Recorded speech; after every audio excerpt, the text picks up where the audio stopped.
Thank you. Well, welcome everybody to the first Ordinary Council meeting of Port Macquarie Hastings Council for 2025. I welcome all those in attendance in the chambers and those watching via live stream. This council meeting is being recorded whilst it's also being live streamed to YouTube. I remind the public gallery that the recording of this council meeting is not permitted under Council's Code of Meeting Practice unless prior approval has been obtained from the CEO. Anyone in the gallery caught recording any part of this meeting without consent may be asked to leave. The public gallery is also asked to refrain from interjecting whilst councillors or staff are speaking and to keep discussion to a minimum so as to allow councillors to conduct the business of council without interruption. Thank you. As this recording will be available as a public record, those in attendance, including councillors, staff and members of the public gallery, must refrain from making any defamatory statements. Thank you. So, item 1, acknowledgement of country. I acknowledge that we're gathered on Biripi land. I pay respect to the Biripi elders, both past and present. I also extend that respect to all other Aboriginal and Torres Strait Islander people who may be present today. Item 2, remote attendance at the meeting. Madam CEO, do we have any councillors attending remotely? No, Mr. Mayor. Thank you. Item 3, local government prayer. Now it gives me great pleasure to welcome Pastor David Pym from the Port Macquarie Baptist Church to deliver the local government prayer. Thank you, Pastor. Thank you very much. Shall we pray? Father in heaven and creator of all things, we thank you for life and for breath, for our daily bread, for our family and friends, and for the chance to be here this afternoon in the beautiful Hastings Valley. Thank you that you give us the opportunity to serve one another and to work together to advance the common good. We are grateful for our councillors and our council staff, for their willingness to think through important matters and to make decisions which aid our community's functioning and well-being. As they meet now, please give them wisdom, an ability to hear one another well and make decisions together. For the good of the people and the good of the land, we ask this, and in Jesus' name we pray. Amen. Amen. Thank you, Pastor David. Appreciate it. Item number 4, Madam CEO, do we have any apologies for today's meeting? No apologies, Mr. Mayor. Thank you, Madam CEO. Item 5, confirmation of minutes, Ordinary Council meeting 12 December 2024. Can I have a mover for that? Thank you, Councillor Interman, and a seconder, Councillor Edwards. Thank you. Any discussion, councillors? I see and hear none. All those in favour? I see none opposed. I declare that carried unanimously. Disclosures of interest, item 6, councillors and or staff. Thank you, Councillor Lipovac. Thank you, Mr. Mayor. I declare a non-pecuniary less than significant interest in item 13.02, Friends of Camden Head Lookout Volunteer Group. The reason being that John Bailey, who is listed as one of the volunteers, ran on my group ticket at the local government election, September 2024. I intend to remain in the meeting, participate and vote in the matter as this perceived conflict will not influence my decision-making in the matter. Thank you. Thank you, Councillor Lipovac. Councillor Hornshaw. Thanks. Mr Mayor, I'd like to declare a non-pecuniary less than significant interest in item 10.23, Notice of Motion Federal Candidates Funding Priorities. The reason being I'm currently considering the possibility of nominating as a candidate for the upcoming federal election, and there could be a perception of a conflict of interest in this matter. I intend to remain in the meeting, participate in the vote in the matter, as this perceived conflict will not influence my decision-making in the matter. Thanks. Thank you, Councillor Hornshaw. Councillor Maltman. Thank you, Mr. Mayor. I'd like to declare a non-pecuniary less than significant interest in item 13.01, Lake Caddo Natural Resource Management Monthly Update Report. I've taken all reasonable steps and rationale identifying no financial interest or financial benefit to declare a non-pecuniary less than significant interest in item 13.01, the Lake Caddo Natural Resource Management Monthly Update. The reason being that I'm a non-financial life member and former president of the community organisation Revive Lake Caddo Inc. Thank you. Thank you, Councillor Maltman. Councillor Shepherd. Thank you. I declare a non-pecuniary significant interest in item 1405, Code of Conduct matter, the reason being that the respondent in this matter made reportable political donations to the campaign I headed at the 2024 local government election. I intend to leave the meeting and take no part in consideration of or voting on this item. Thank you, Councillor Shepherd. Councillor Tubman.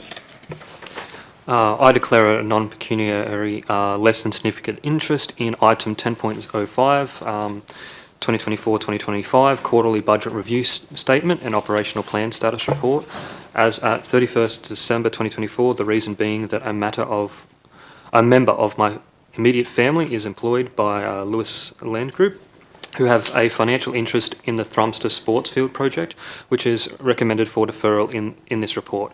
I intend to remain in the meeting, participate and vote in the matter, as this perceived conflict will not influence my decision making in the matter.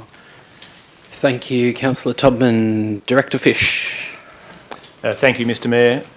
I will declare a non-pecuniary less than significant interest in item 1102, petition Rotary Park upgrade and related traffic issues. The reason I'm declaring that interest is because I own and reside in a property within the precinct to which the petition refers. I'll manage the conflict by being out of sight of the meeting. Thank you, Director Fish. Any further declarations? I see and hear none. Thank you. Item 7, mayoral minutes. Going to move that Council note the invitation extended to the Premier of New South Wales, the Honourable Chris Minns MP, to visit Port Macquarie to discuss the Oxley Highway, Wrights Road, Lake Road traffic congestion.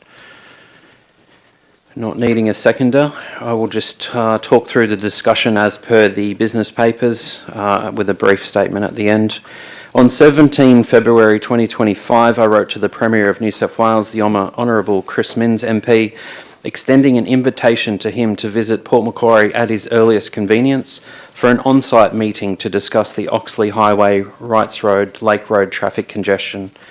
Attached to the correspondence for the Minister's information was a copy of the media release that was published once the invitation had been lodged by the Premier's web portal and an acknowledgement of receipt had been received. The invitation has been extended as it is quite clear in my discussions with the responsible Minister for Traffic and New South Wales that, for New South Wales staff, that there is no foreseeable timeline, funding support or even interim solutions for what is becoming critical roads and infrastructure transport issue for our community. In the report you'll find attached the information as I've just outlined. One of the reasons I took this course of action, councillors would be aware that I have previously met with the representatives of our region for Transport for New South Wales. I did ask for some indications on timelines around when we as a council and a community could expect some support for the bottleneck that we know is such a significant issue for our community. Off the back of that, I did take the issue up in company of councillors and staff, asked our Minister direct, the Honourable Jenny Aitchison, as to what we could expect as a council, in short, as far as support, and there was no indication of timeline and or funding support for that. So rather than continue to hit a brick wall, I thought it would be best that we request a visit from the Premier, which is not unusual to have a Premier visit our area. We've had a number of Premiers visit, so this is in no way a stunt. It's absolutely necessary, I believe, to raise this issue as one of the biggest issues facing our region and take it to the highest office that we can. Having said that, I've also lobbied as many candidates running for the both state and federal elections coming up to raise this as a significant issue. Most, if not all, candidates have accepted this as a legitimate issue facing our community, and there's been various conversations in the community on this one. So the work I've tried to do on this one over the last several months has come to this point after exhausting all other options I've tried to, at this point.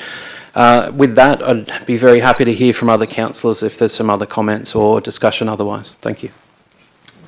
Councillor Motman. Thank you, Mr Mayor, for bringing this motion forward. It is a pivotal site for remediation. We've been banging on for it for a very long time to get fixed for a number of reasons. But to hear in recent times that our ambulances are going up medium strips, it's just not on.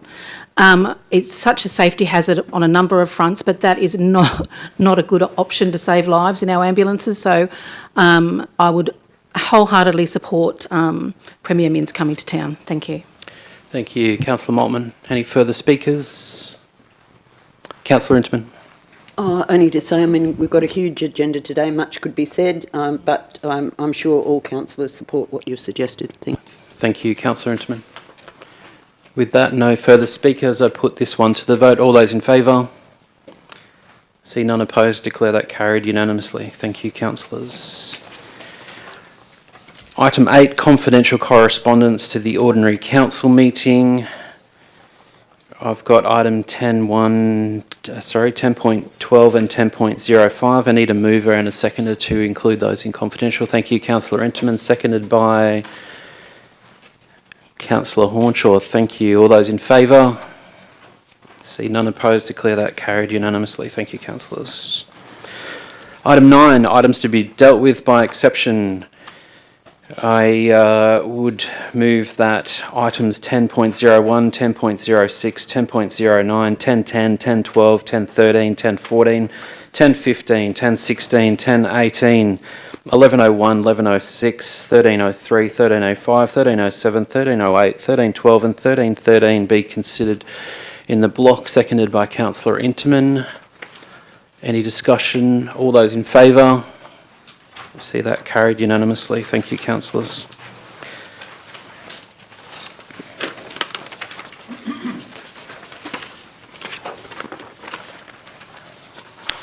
I do have a procedural motion to move. I will just find that. Point of order. Mr Mayor, I believe we just need to resolve the block.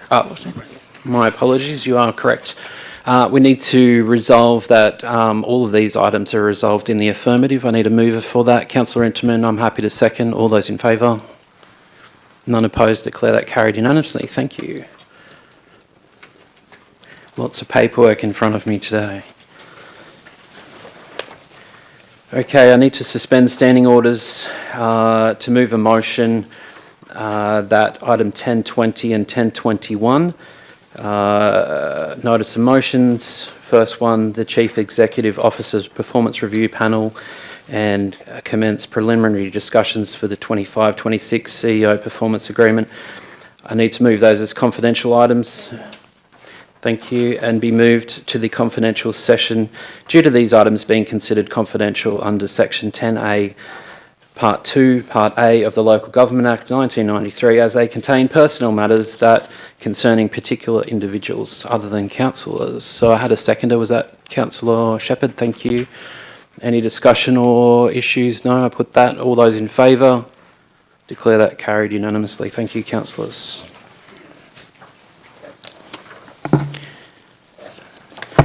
We're almost there. Righto, so if I'm right, I think we are up to 10.02. Do we have a mover for the staff recommendation or an alternate?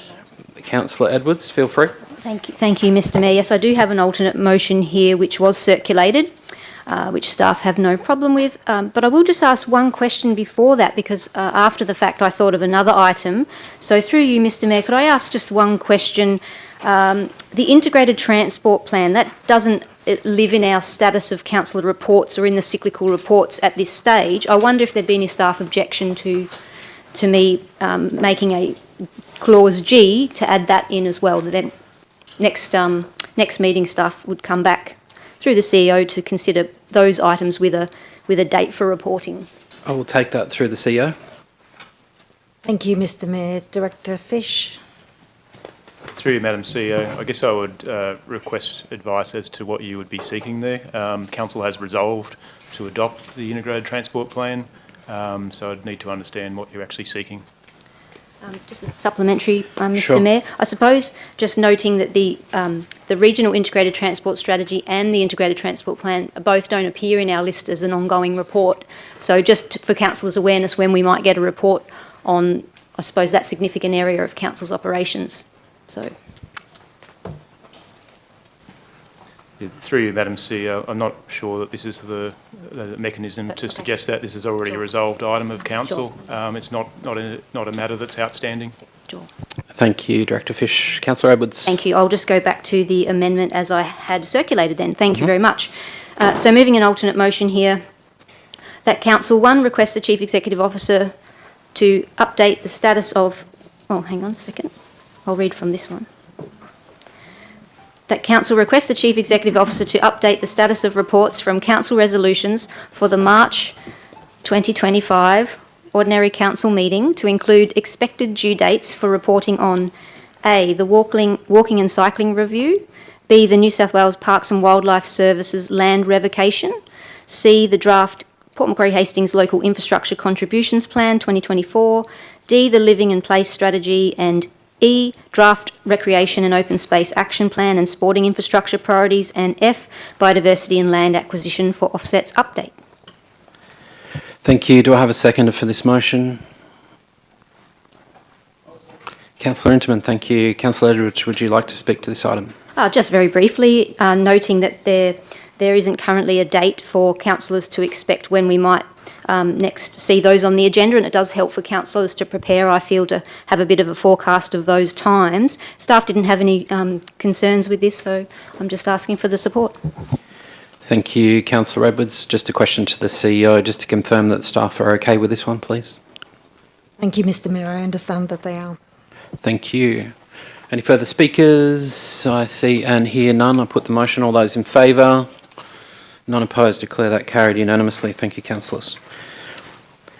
Item 10.03, disclosure of interest return, designated persons. Happy to move the recommendation. Do I have a seconder? Councillor Shepherd, thank you. I have the documents to table. So tabled. Anyone wish to speak on this item? See and hear none. All those in favour? All in favour, none opposed. Declare that carried unanimously. Thank you. Item 10.04, Mid-North Coast Joint Organisation Annual Request for Funding. I'm happy to move that. Any seconder? Councillor Interman, thank you. I think it's appropriate for me just to let our community know that I've been elected the Deputy Chair of the Joint Organisation.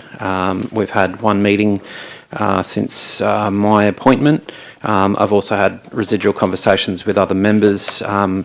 I think it's an opportunity for us to work a little bit more collaboratively with our neighbouring councils. I'm enjoying the opportunity to get to know leaders from across the region through this mechanism, and I'd also encourage LGAs like Coffs Harbour and Nambucca also to potentially join in the conversation over time as well. Having said that, we are going through a process at the moment of resetting the strategic direction, so that's something that we haven't quite done yet, but it's something that's coming up that I'm really looking forward to understanding more and updating our community accordingly. Thank you. Any further speakers? Councillor Interman. Just briefly, Mr. Mayor, I certainly support this. I think that the Mid-North Coast JO has proved extremely valuable in terms of getting regional projects up and running and funded. I'm not going to list those, but there are many, and they are every year we've got something, and they have been, to my mind, very successful. So I support this for a very nominal input. Thank you. Thank you, Councillor Ingham. Any further speakers? I see and hear one. Councillor Hornshaw. I'll be voting against this motion. I think it's great for mayors to get on the phone and talk to each other or have Zoom meetings with each other. I don't think it needs $25,000 extra thrown in. I don't think this organisation needs to employ staff. Staff at the various councils can do any work that comes out of it. And I think, having looked at the website of this organisation, it's all just global warming sort of stuff, which I don't support. Thanks. Thank you, Councillor Hornshaw. Any further speakers? I hear none. All those in favour? Councillor Interman, Shepherd, Lipovac, myself, Maltman, Kirkman, Tubman, Edwards. Those opposed? Councillor Hornshaw. Thank you. I declare that carried 8-1. Item 10.05. Someone have a motion to move. I see Councillor Shepherd with a light on. Thank you, Councillor Shepherd. Thank you. I'll move the staff recommendation in relation to the quarterly business report. I had considered to put up an amendment on this to provide a little bit more clarity on some of the information that was in there. However, I'm pleased, I'm very satisfied with the answers that I received around it, and in fact learned a little bit more how I can be tracking things when they've been deferred. And so I appreciate the answers gotten. I also appreciate some of the inclusions in the report from this month in terms of seeing the dates for intended delivery of deferred projects, which I think helps us keep in mind the changes that are happening and how we can track them into the future. So happy to move this. Thank you. And whilst you were speaking, I was happy to second. No dramas. Any further speakers on this item? Councillor Todman. Yeah, I'd like to speak to thank the staff regarding the 231 projects that were delivered as part of this report. So I think that's, good comparing to the total of 265. So I'd just like, to send my congratulations on the staff for the work that they've achieved throughout the last year. Thank you, Councillor Todman. Any further speakers? Councillor Shepherd. Yes, just write a reply unless there's others. We'll just check.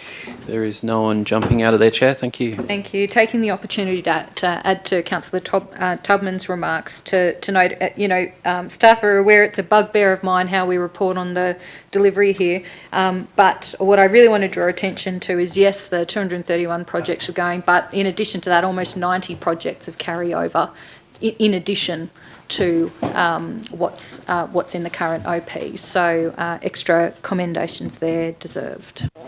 Thank you, Councillor Shepherd. All those in favour? See none against, declare that carried unanimously. Thank you, councillors. Item 10.07, draft budget development policy. Does someone have a motion to move? Councillor Edwards moved. I'm happy to second. Any speakers on this item? Councillor Edwards. Yes, thank you, Mr Mayor. Just really briefly, I'm really thankful for this, so I just move to congratulate staff, in particular Director Henschke for this, but I'd also then say that this is going to go on exhibition if we resolve this right now, and I do think that defining exactly what is considered core business and what is considered to be cost shifting should be clear in this policy. The moment it's not so. So I just would say everybody have a good look at this and make your comments. You can make submissions when it's on exhibition. I note that Port Macquarie Council did identify in the recent last year, the inquiry into local government's ability to fund infrastructure and services, that a number of items that were considered cost shifting to us are waste levy, libraries and ferry services. So I think that these things need to be very clear to our community and that they can then provide us with meaningful feedback. Thank you, Councillor Edwards. Any further speakers? I see and hear none. I put the item to the vote. All those in favour? See none opposed, declare that carried unanimously. Thank you, councillors. Item 10.08, monthly budget review, January 2025. Councillor Shepherd. Thank you. I'd like to move an alternate motion, please. That Council adopt the adjustments in the January 2025 adjustments section of the monthly budget review, January 2025 report and associated attachments with the following exceptions. A, not approve the requested allocation of $47,000 of greater than budgeted interest on Council's investments to communications business as usual activities. And B, allocate $9,230.20 of the greater than budgeted interest on Council investments for the purpose of the 24-25 Arts Mid-North Coast membership. And Clause 2, that Council amend the 2024-25 operational plan to include all budgeted adjustments approved in Clause 1. Thank you. Do I have a seconder? Anyone? Yep. Are we sure? Yes. Councillor Inchman. Thank you. Well, Councillor Inchman, thank you. Sorry, you did second. Just give Councillor Shepherd the opportunity to talk if you'd like. Yeah, thank you. Thank you. So, as you're all aware, in the last meeting, Council resolved almost unanimously to receive a report to this meeting in relation to membership with the Arts Mid-North Coast and a potential funding source for that.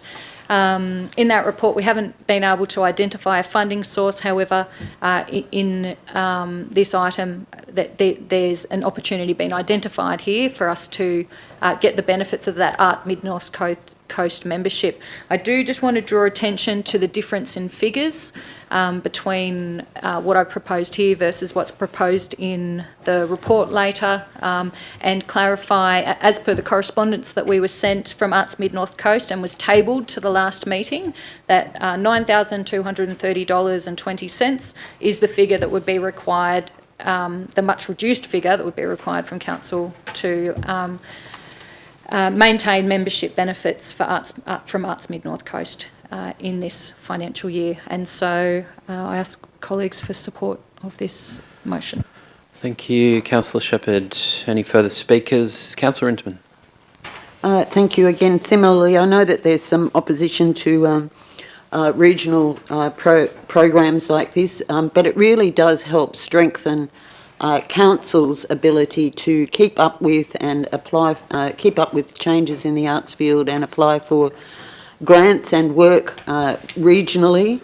And I just want to note that I checked with Arts Mid North Coast yesterday, and it's stated in here in the report that we're not quite clear about the membership fee, and it was to the order of 18,000 for the year. Thank you.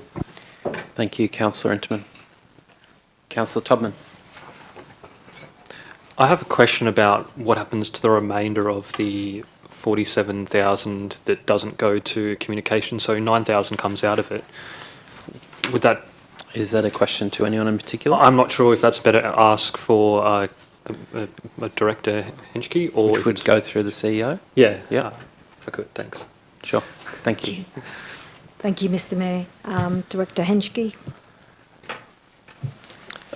Through you, Madam CEO, it would just revert back to the working capital reserve.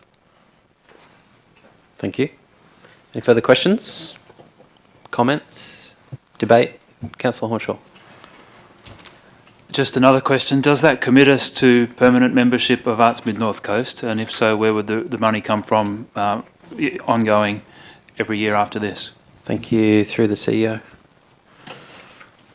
Through you, Mr Mayor, at this stage it doesn't commit us to signing up for the next year. Thank you. Councillor Tubman. Through you, Mr Mayor, to the CEO. What impact would this have? Is there still the option to direct what's left of that, the remainder through to the communications budget as was planned? And what impact was that planned to have in the communications area? Thank you, Madam Mr CEO. Mayor, Director Henschke.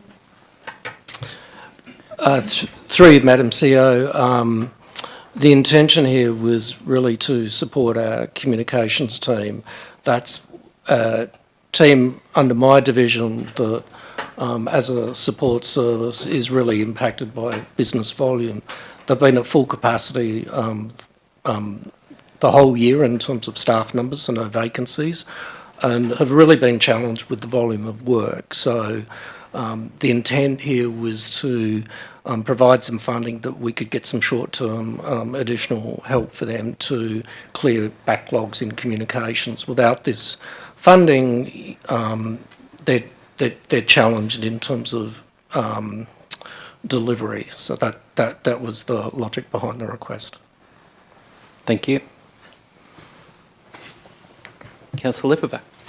Thank you, Mr Mayor. Quite often councillors come to meetings with ideas, and the response is often from staff, where's the funding source?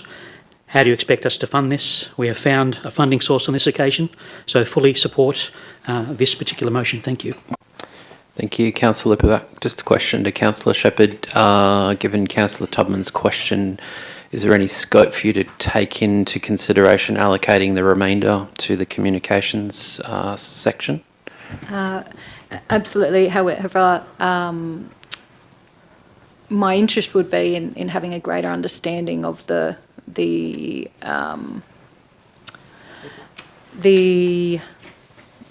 increased demands or the above expected business as usual activities before allocating that. My understanding is that it's preferred simply not to request that information and to just proceed with the clauses A and B, which I'm comfortable with. But if there's a preference to redirect the balance to communications, and that's what council supports, then that's something I'd be willing to take in. Thank you. Councillor Inderman. First off, just to clarify something before, an subscription for 1 year for the Arts Mid North Coast commits you to that 1 year for Arts Mid North Coast. So it's not an ongoing thing. My question is, we have these fairly small readjustments of the budget constantly internally. And so I would hope, and perhaps we get an answer, but I would hope that that could be sorted out internally, that request be made by Director Henschke and it be approved. Okay. So is there a comment that we need to get on that? I think there was a question in there through the CEO, whether that's actually possible. Madam CEO? Through you, Mr Mayor, I'll hand over to Director Henschke. We have gone through the process internally, which has led to the submission of the request. So we're very happy internally in terms of the need for this. The reason it's come to council is the way we structure our budget and what we need to do to get approval to move funds around, budget funds around. That's why it's actually included in the report. Thank you. Councillor Inchman. Through the CEO to Director Henschke, would therefore Director Henschke prefer that we have a resolution here that the balance go to communications? Thank you. Madam CEO, please. Through you, Madam CEO, I would love the extra 38,000 or whatever it is, 39,000 to be allocated to communications. Through this resolution, provided there's no request for staff to go away and do extra work to come back to council to justify exactly what that 38 is needed for. Okay, thank you. Councillor Hornshaw. I'm happy to take that in. I'd like the whole $47,000 to go back to ratepayers in one way or another. I don't want it spent on communications. I think the good kind of communications is actually responding to requests from the community and emails and phone calls and things like that. The bad kind is just telling people to recycle and wear sunscreen and all of those things that they already know. I think we could do less of that. So I think saving 47,000 and spending 9 and therefore saving 38 is a good compromise. I'd rather the money not go to communications, in my opinion. Thank you. Councillor Hornshaw. Councillor Shepherd, you had a potential amendment? Yes, so in the interest of, yes, I'd be happy to amend clause 2 to reflect 38,000, approve $38,000 allocation. So if we go to clause A, 1A. Balance of 47 might be better. If I might ask through the CEO if we prefer the words balance of the $47,000 or $38,000. Thank you, Madam Through CEO. you, Mr Mayor, balance is fine. Okay, so the balance of the $47,000. Okay, so we'll, I think, make clause A clause C. So I think we need to start with allocating the $9,000.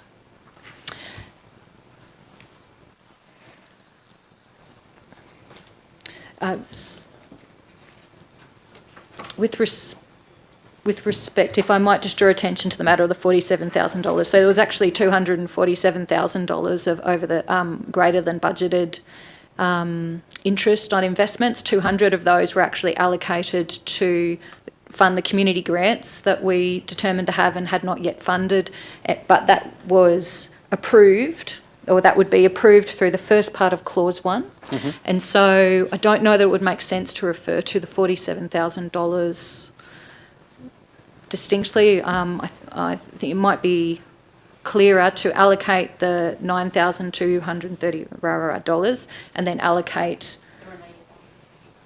the Balance. remaining greater than budgeted Feel free interest. just to pop some words in.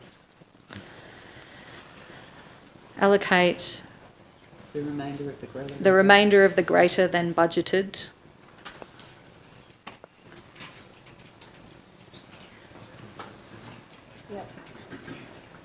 Madam CEO. Through you, Mr Mayor, $37,769.80. So I don't know that the figure in the report is exact It's not? compared to what's in the. Is that rounded off? So I think it is somewhat round, which makes it a little bit more complex as well. So I think the balance in this case, the remainder does. So thank you for the word in the first instance. Yeah. So apologies for the interjection. Allocate the remainder of the greater than budgeted interest on investments.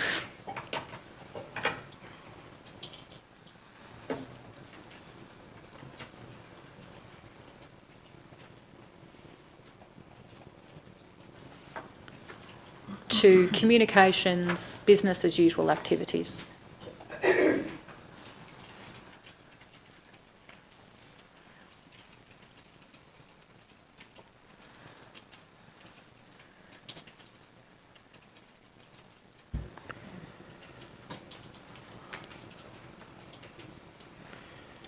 Is that the right vibe?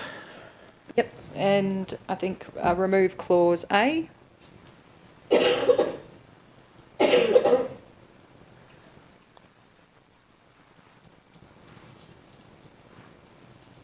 Yep. Good with that? Okay. Just ask Councillor Inchman if you're happy to take that in. Thank you. And so, to speak briefly to the willingness to do this, my preference is that, or my consideration is that while we're looking at the community engagement activities, that it'll be really important for us to look at our communications activities as well. And that was certainly the rationale for wanting to understand the greater demand that had been in place. However,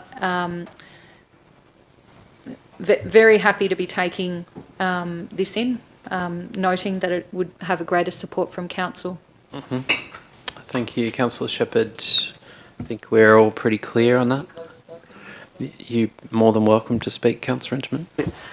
Thank you. I support this, and I really appreciate Councillor Hornshaw's concerns about exactness and efficiency and so on and so on. However, I'm very unwilling to suddenly take funding from staff. I understand that some is here, but very unwilling to cancel the whole lot. Communications is an important aspect of council's work with the community, and so I'm very happy to work with Councillor Hornshaw in trying to clarify exactly what money is being spent on communications and how, so that we can get the best bang for our buck. I agree that to simply repeat messages that people have already heard doesn't help, and that we need to up our communication so that we try to help people to understand more about what council actually does and to do it efficiently. Thank you. Thank you, Councillor Inchman. All right. Keeping a close eye on time, Councillor Edwards. Thank you. Thank you, Mr Mayor. I won't be long. Look, speaking in support of this, thanks everybody for what you've contributed to this so far. I've got to say, I didn't imagine, I'm in support of this, but I didn't imagine for a second that it was cancelling anything, what was up there before this, but I do appreciate the willingness to move with something that seems like it would secure greater support from the chamber. So thank you to Councillor Shepherd. And I would hope that if we are resolving this today, that this really helps communicate with our community in really great ways when it comes to engaging on this next delivery program and setting the next 4-year direction for this council. Thank you, Councillor Edwards. If there's a right of reply or no need, thank you. I put the item. All those in favour? I see everyone in agreement, so I declare that carried unanimously. Thank you. All right. Item 10.11, quadruple bottom line obligations. Somebody like to move? Councillor Shepherd. Thank you. Seconder. We're moving an alternate motion, sorry. Thank Mr. you. Mayor. That council defers consideration of the item until after the scheduled March 2025 briefing. Do we have a seconder? Thank you, Councillor Inchman. Councillor Shepherd. Thank you. So it might seem odd to say when I'm asking for a deferral, but I think this is a really excellent report. I think it lays out really clearly the staff current understanding and approach to the quadruple bottom line, and some of the challenges that are incorporated into that. I think it lays out the importance of the quadruple bottom line as something that's required to be integrated and embedded, but also quite frankly outlines the lack of a shared understanding about what it actually means.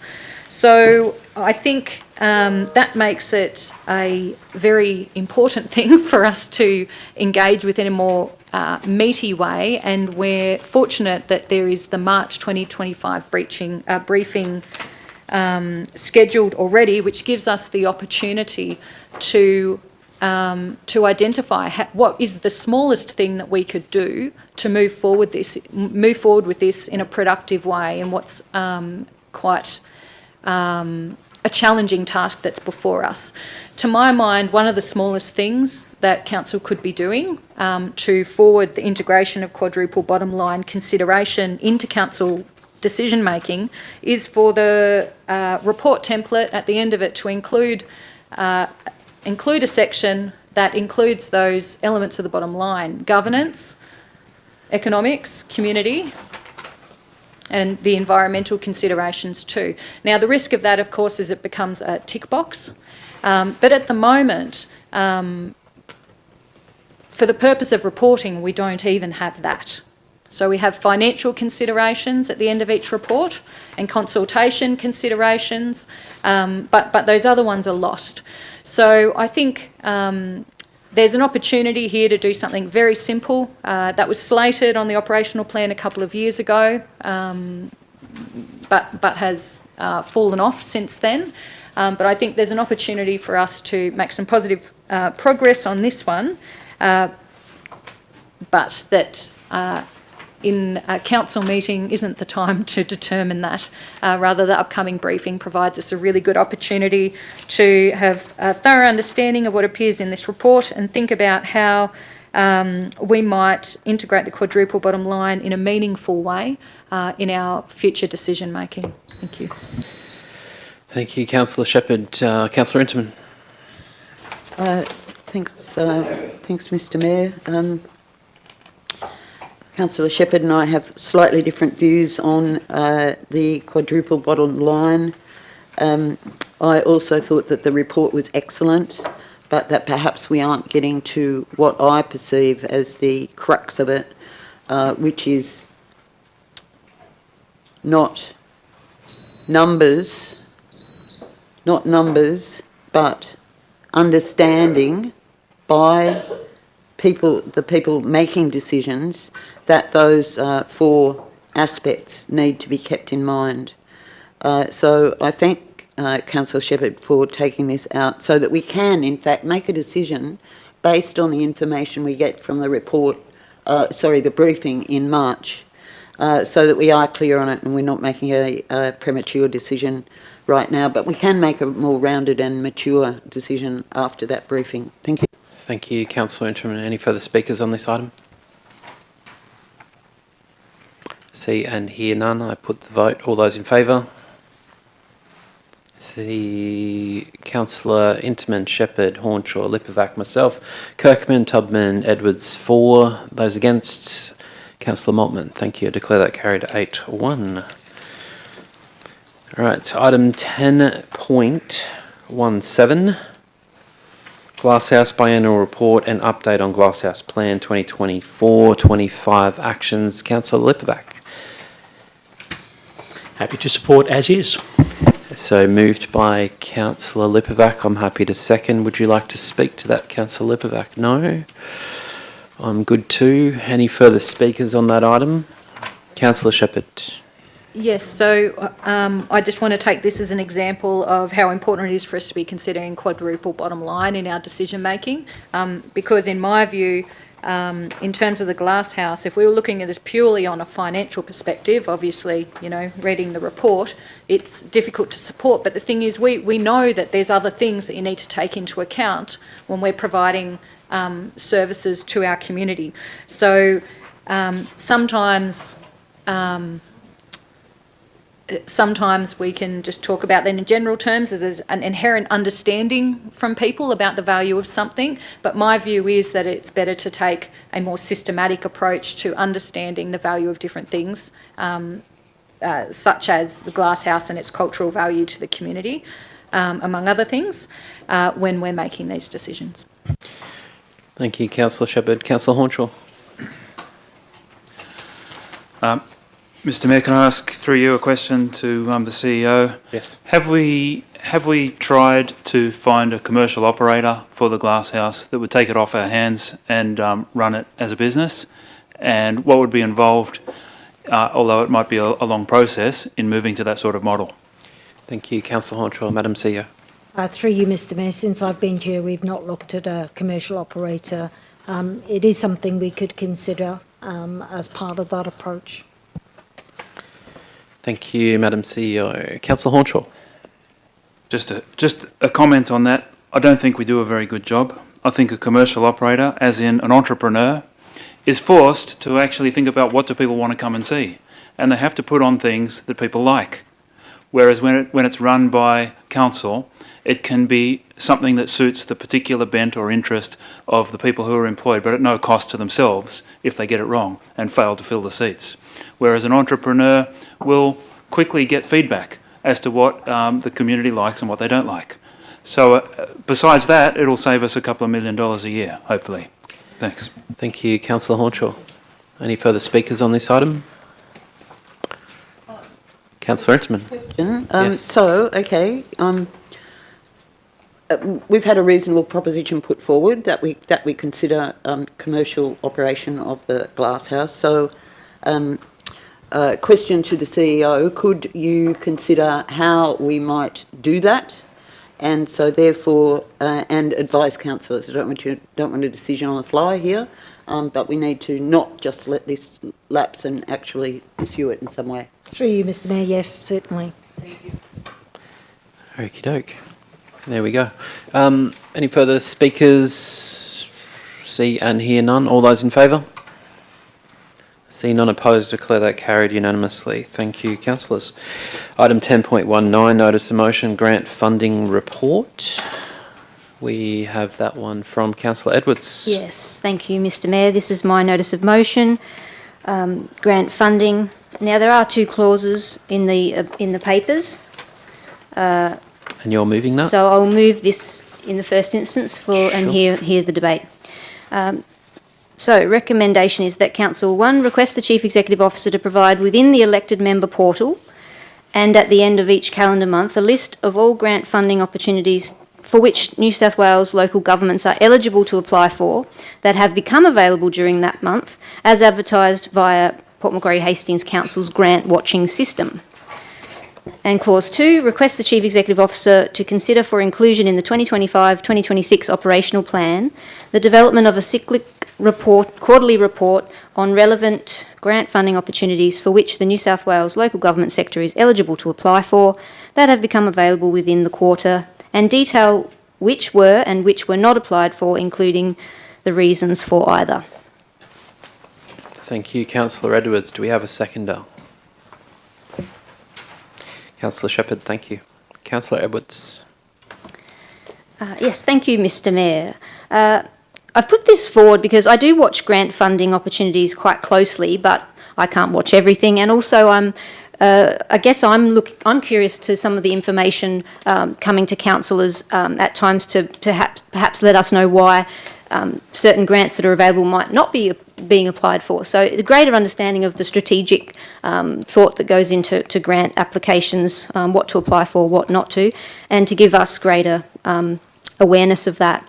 So I have put this up with these two clauses. I do note staff feedback was that Clause 1 isn't supported, not in support of us receiving that monthly list. But I do have one question around that.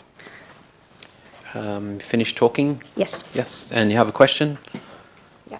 I'll just ask you through you, Mr. Mayor, Madam CEO, I guess just on afterthought, maybe I've not said it very well in the wording here, but I guess with two full-time grant grant application staff who do this every day, that's their job, they're looking, if they were just recording that, would that simply, that's kind of what I was getting at if they were just listing what they're looking at, and then we can just see that. Does that make sense, or is that still not ideal? Thank you, Madam CEO. Thank you, Mr Mayor. There are only two staff resources. It's well over 30% in terms of grants and income that come into the business. It takes an enormous amount of work from those officers. I don't want to detract them around this level of reporting here. Otherwise, you might see a decrease in funding, actual applications of funding for grants if their time is detracted. So I really believe that we're providing enough information. This is absolutely not supported from my perspective. Thank you, Madam CEO. Councillor Interman. Question.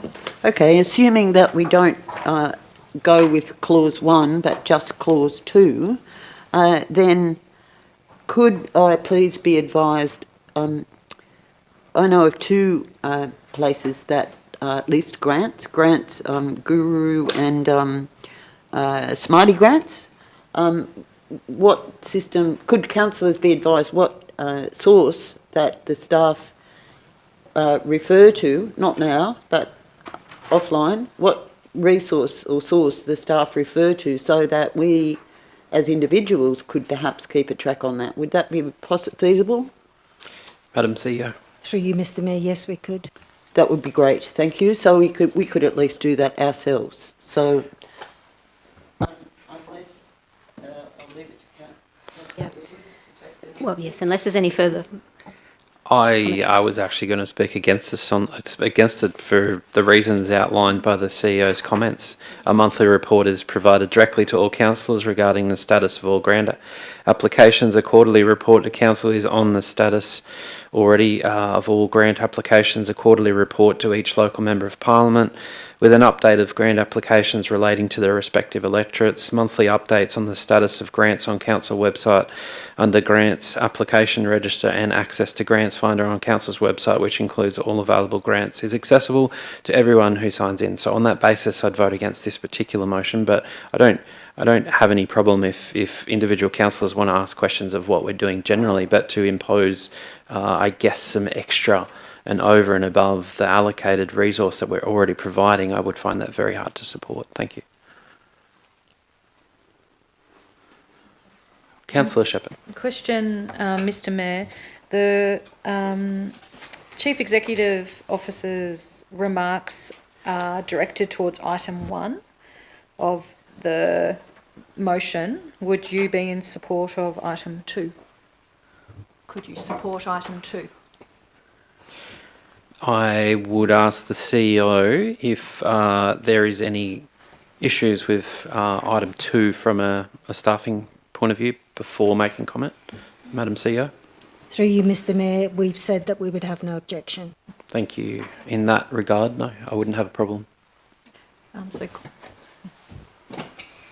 Thank you for the contribution again to the debate. So I will move to remove clause 1 and just make clause 2 clause 1, and seeing as that's supported by staff and perhaps most of the room.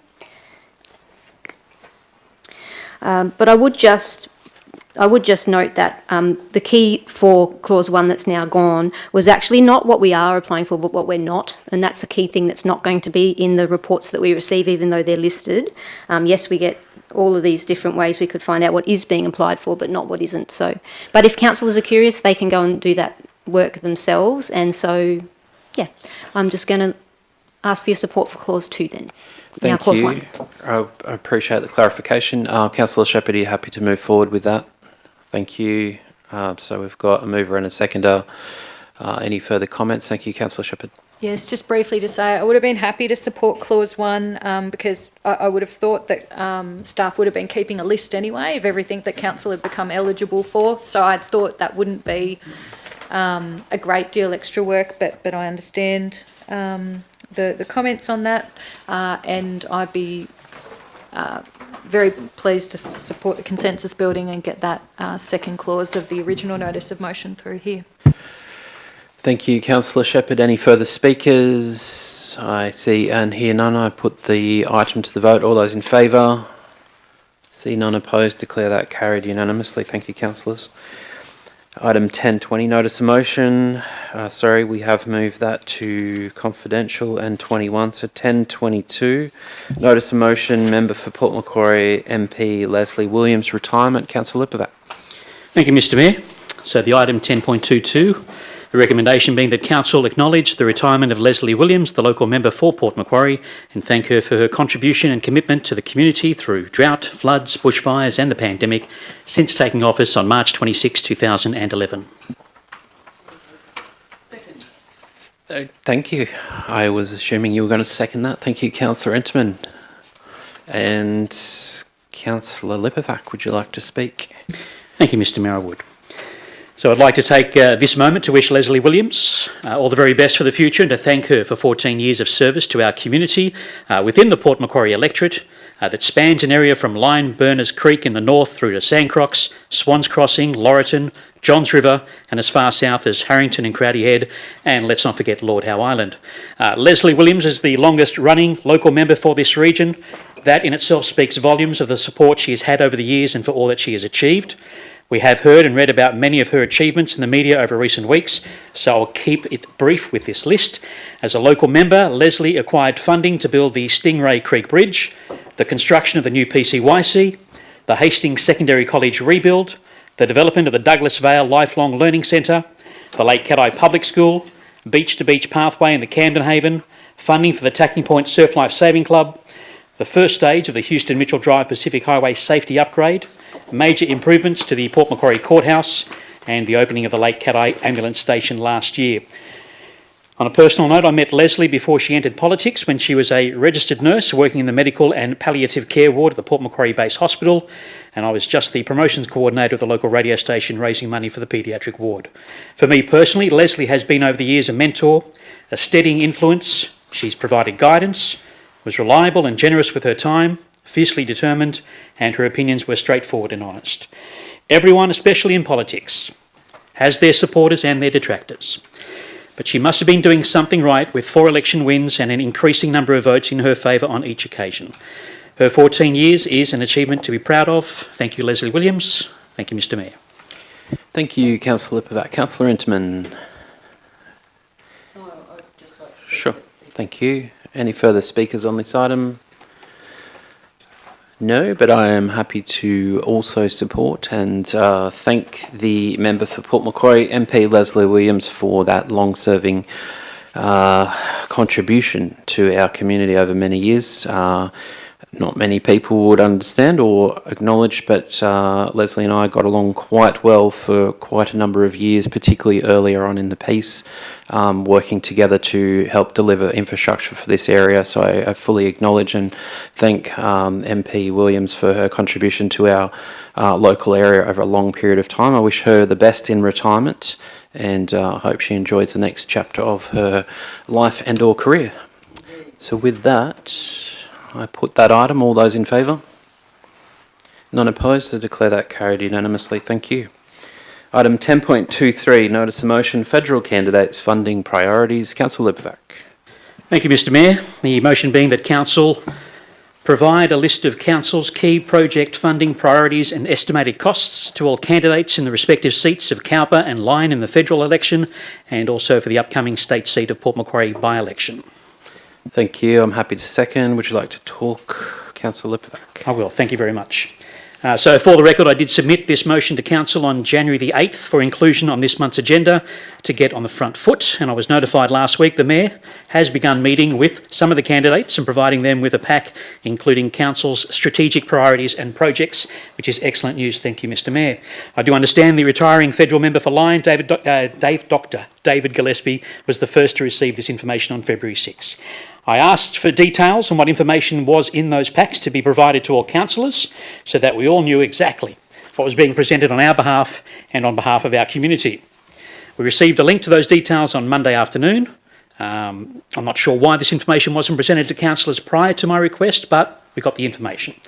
I'm also happy to share the details we received, as I'm sure the community is also keen to know what is in this priority funding pack. What areas, what projects are we trying to convince our federal and state members to support us on?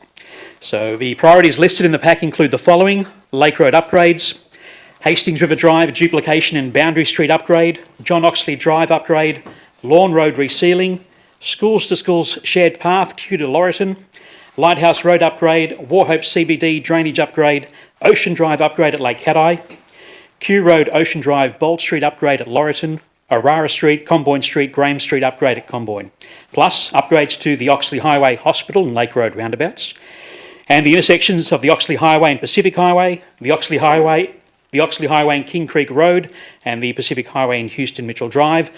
But there's also the Bus Services Improvement Program, Kowara Water Supply, Thrumster Wastewater Scheme, Kew Kendall Wastewater Scheme, Rainbow Beach Sporting Fields, Camden Haven Surf Life Saving Club, and the Hastings Regional Sporting Complex in Warhope. It is a very good list of what we want funded at both state and federal levels. I commend the compilation of this list, except the initial surprise, the omission of the aquatic facility, but I'm told this has now been added, which is fantastic. It's important as council that we don't play favourites at election time, and no one gets an unfair advantage. Every candidate has the potential to win the respective seats. We must treat them equally. And I note that although nominations for state seat don't close until Feb 28, and the federal election has yet to be called, we have a number of people who have already declared their intentions to stand. So far, 5 candidates for Port Macquarie, 5 for Lyne, 5 for Cowper. I've been advised in the last 24 hours the information pack will be improved and reissued to all candidates, and the details also added to Council's website for the community's knowledge as well. Thank you, Mr Mayor. Thank you, Councillor Bavac. It's a really important item to bring forward, and I appreciate you putting it on the agenda, not least so I could also talk to it. Part of my role as Mayor is to also make representations to other members of other levels of government, I suppose, but also candidates as they are known. I think as far back as about October, maybe November, I'd taken meetings with candidates from all sides of politics. I've instructed my office that if any candidate writes to me or requests a meeting, that we would take that as a priority. But also the compilation of the list here is taken from our priorities as a council, and that's the really important part here. What I've tried to get out in front of is candidates bringing to the area projects and items that may not align with our priorities as a council, and trying to discourage those to a degree if they are infrastructure related, on the basis that we already have a very detailed list of priority projects that we need to deliver as a council. So I've gone into each of those conversations. I have been a bit of a pest getting in front of anyone as they've made themselves known, jumping in on media conferences and the like, to push the need for candidates to really support council's priority projects. We are the ones that set the priorities for this area on the ground level, but we absolutely need the support of state and federal government to deliver on those. So if any candidate was seeking or wants to seek a meeting with myself to get across the issues, I'd be more than happy to do that at any stage. Thank you. Any further speakers? Councillor Shepherd? No? Sorry, Councillor Edwards. Sorry, Mr Mayor, I had my light on first. But, just a question on the back of that, Mr Mayor. Because there has been the 2 different lists, can I ask, they do have a number next to them. Does that indicate our top priority would be number 1? I'm happy to answer that. I haven't taken it as such. Because obviously there's a lot of different funds available, different pursuits that candidates want to follow through with. So if we got support in any one of those, I hadn't seriously looked at a 1 through to 20 in as far as preference. What I would add though is, I think it was brought up earlier that the Aquatic Centre, I have been representing that as one of the highest sport and rec based on our hierarchy, and I have lobbied on that separately, even with our sitting members, to try and get support. Councillors will note that I've gone out to the media a few times to talk about my disappointment with us not getting the funding support, particularly from the federal government, around the $13.6 million that we asked for in particular for that project. However, councillors will also note that I've worked hard to try and keep these issues front and centre over the last few months to make sure that our priorities are taken up as potential election promises. And we know when we promise something in an election, we as elected representatives tend to stick to those. Thank you. Councillor Shepherd. Thank you. Look, noting the intent to put the information on the website, and also noting it can be difficult to keep up with who the candidates are until nominations, I think we need to formalise something in the resolution that makes it clear that people can reach out or can look at the website for the information, but also make it clear while information has been sent to known candidates that there's equitable opportunity for any potential candidate to put their hand up. So I'd like to move an additional clause. So a clause 2.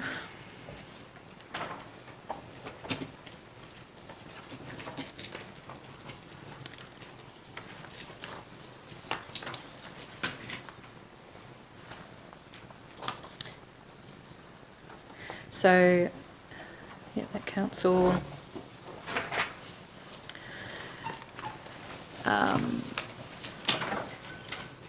provide,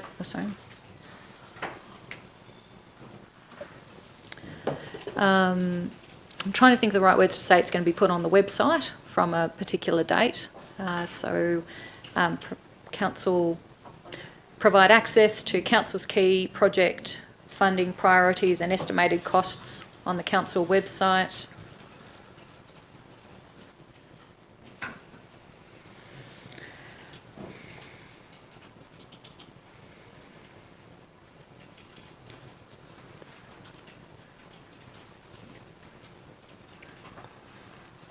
And if I could provide guidance as to an appropriate date to have that done by. I'm not sure who to ask, Mr. Mayor. I'm happy to take it through, Madam CEO. I guess it could be done fairly quickly, so I guess by the end of March, would that be? February. February? What about the end of next week? Say 28th Feb. Well, that's the end of February. There we go.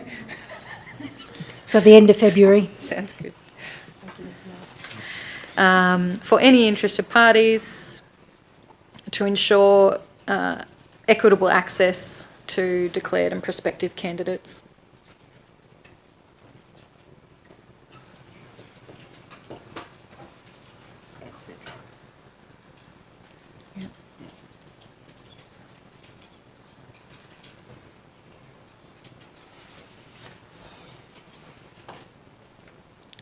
To declared and prospective candidates, and I'll speak to why I think that's important momentarily. So, whilst that's being developed there, I'll just ask Councillor Lipovac if you'd like to take that in as the motion, or we debate it as an amendment. It seems more than reasonable, so I'm happy to take that in. Thank you, as am I, so I'm happy for that to be the motion.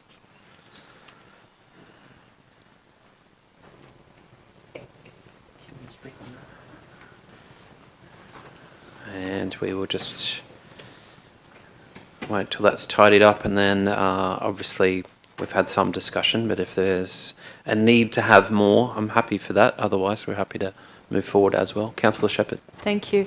Yes, with a view to that, direction of transparency and accountability that council's certainly taking.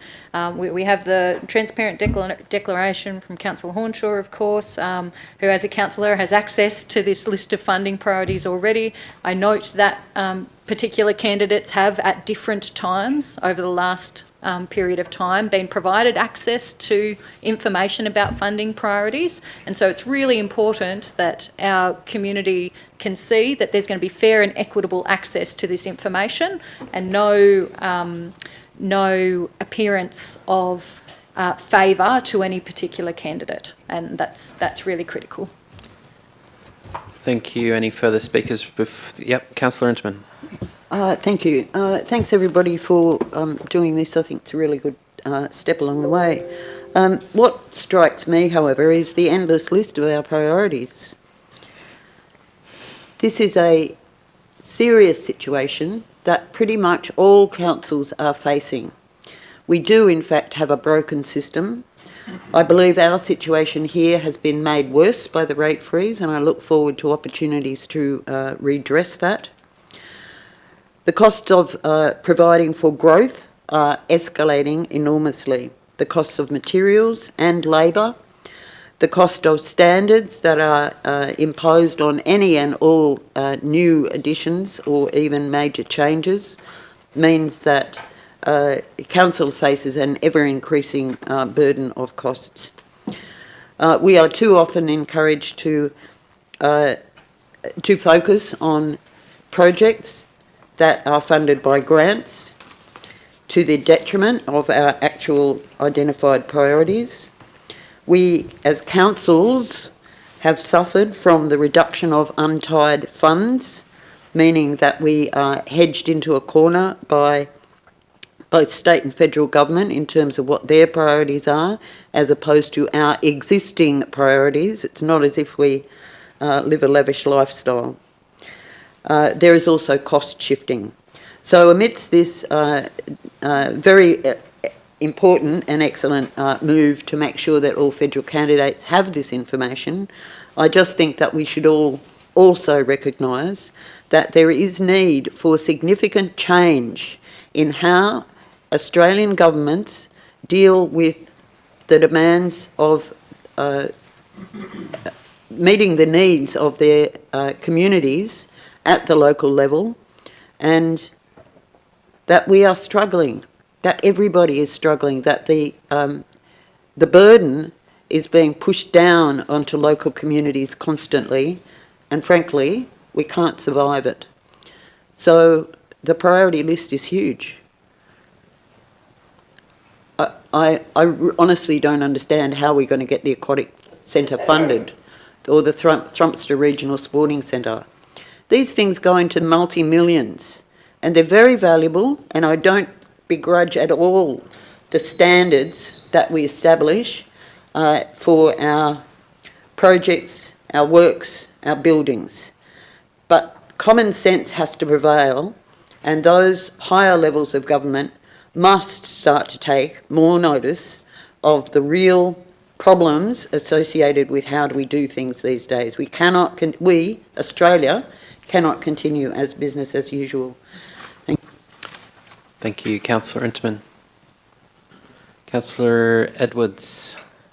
Yes, thank you, Mr Mayor, and thank you for bringing this, Councillor Lipovac, and for the addition there, Councillor Shepherd. I think it's really important that we do communicate these priorities with candidates, and I do also feel that as a council we're quite clear that the aquatic centre in the recreation space is our priority, and that Lake Road is our priority in the road infrastructure space, something that we are responsible for and a major part of that corridor that we need help with. So I would hope that that's quite clear to candidates. Thank you, Councillor Edwards. If there's no further speakers, right to reply. Councillor Lipovac, no. I put that to the vote. All those in favour? See none opposed. Declare that carried unanimously. Item 10.24, developing a economic development strategy. Notice of motion. Councillor Shepherd, have a motion? Thank you, Mr Mayor. That Council note that no funding source has been identified specifically for the development of a new economic development strategy in the 24-25 operational plan. That Council 2, determined to include development of a draft economic development strategy in the 25-26 draft operational plan that would enable a draft economic development strategy be presented to an ordinary meeting of Council no later than October 2025, should the action be included in the adopted 25-26 operational plan. 3, request a councillor briefing in March 2025 detailing what, if any, work has taken place or is underway in the 24-25 financial year that would support the preparation of a new economic development strategy, and 2, what further work is required to support preparation of a new economic development strategy early in the 25-26 financial year. Thank you, Councillor Shepherd. I'm happy to second Thank you. Thank you, Mr Mayor. So this motion essentially seeks to start that process of preparing a new economic development strategy to be presented to Council in the new financial year. This will support a more transparent strategic approach to Council's future role and influence in the local economy and ensure maximum impact with the finite resources we have. I'm happy to leave it there and answer questions if needed. Thank you, Councillor Shepherd. Any further speakers on this item? See and hear none. No questions. Happy to write a reply. Just briefly to say, certainly have more commentary to justify the notice of motion in the agenda should people be interested. Thank you. I put that to the vote. All those in favour? See all in favour, none opposed, with the exception of Councillor Mottman, who is out of the room. Declare that carried. Item 10.25, notice of motion, integrated planning and reporting. Councillor Edwards. Thank you, Mr Mayor. Mind if I don't read that one? Sure.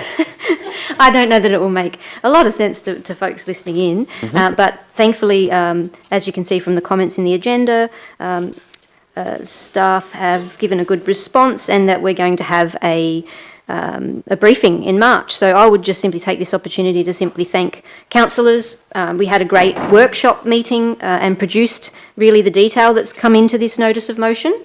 And thanks for the staff for their response on this one too. I think we can look forward to a really great meeting in March to talk about our integrated planning and reporting going forward. Thank you, Councillor Edwards. I was happy to second that as well whilst you were talking. Any further speakers on this item? Councillor Shepherd. Yep, very briefly also kudos to Councillor Edwards for convening councillors to have that discussion in relation to the IPNR and for the various input, that resulted in quite a methodical list. And then just noting that, in fact, when we subsequently had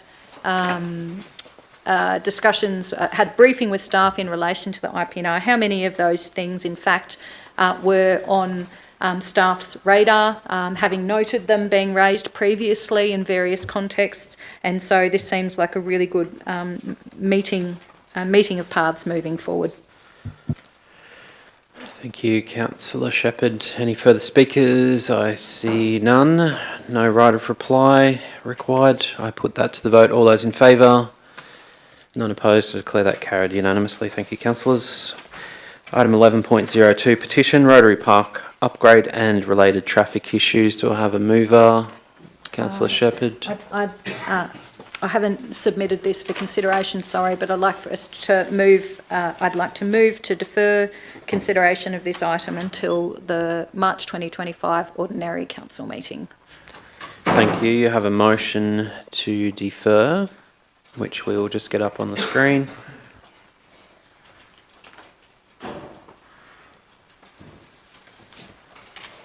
Whilst we're getting that up on the screen, you're deferring a petition? Deferring consideration of the petition and response to. Okay. Fair question. I'll speak to it momentarily. Thank you. Just wanted to make sure we're on the right item. Yep.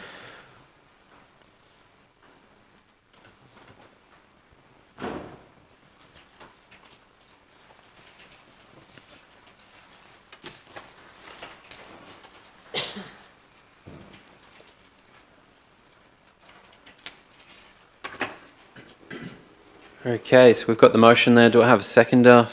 Councillor Lipovac. Thank you. Councillor Shepherd. Thank you. And I note the very fair question, do I really want to defer noting a petition? So my view is that when petitions come to us, that is our opportunity to think about, well, what if an action is appropriate, where do we go from here with it? And I've been able to dig in just to a couple of related things on this and simply don't feel I've had enough time to properly consider what opportunity might be here. When I say that, this is what I'm thinking. I think it's possible that in the later years of this operational plan, summary. At this point, there's a certain way that the master plan for the Rotary Park is planned to be delivered. And we have a number of people who've signed this petition to basically say, well, we want to have the traffic and safety elements of this prioritised over some of these other elements that have come sooner in the master plan. And my view remains that that seems reasonable. However, I don't feel strong enough, I don't feel confident enough in that view that I'm willing to move a alternate motion that would actually direct us down a path of changing how funds are directed. Instead, I'd like for us to have a little bit more opportunity to take in some of the information presented in public forum, look back into that master plan and the community engagement and see how that sits along with these 500 plus signatures before we make a decision. And I think it's possible that perhaps a specific engagement question in our upcoming IPNR engagement might allow us to decide whether work towards that traffic and safety improvements might be able to be brought forward a year or so, I'm not sure yet, within that longer term plan. But I think we need clarity what that longer term plan looks like, where it's currently planned and how that sits with the community priorities. Thank you, Councillor Shepherd. Just a question to yourself, just so I'm clear, are you moving this to, I guess, give yourself more time to work up a potential response to the petition? Is that what you're saying? Yes. That's what I thought you said. Okay. Any further speakers on this item? Councillor Lipovac. Just briefly, I was happy to second so I could hear the reasoning behind this particular move, and having heard what Councillor Shepherd has said, I'm still happy to support. Thank you. Any further speakers? No, I will just speak against, just on a technical level, and I think, you know, trying to be respectful as well.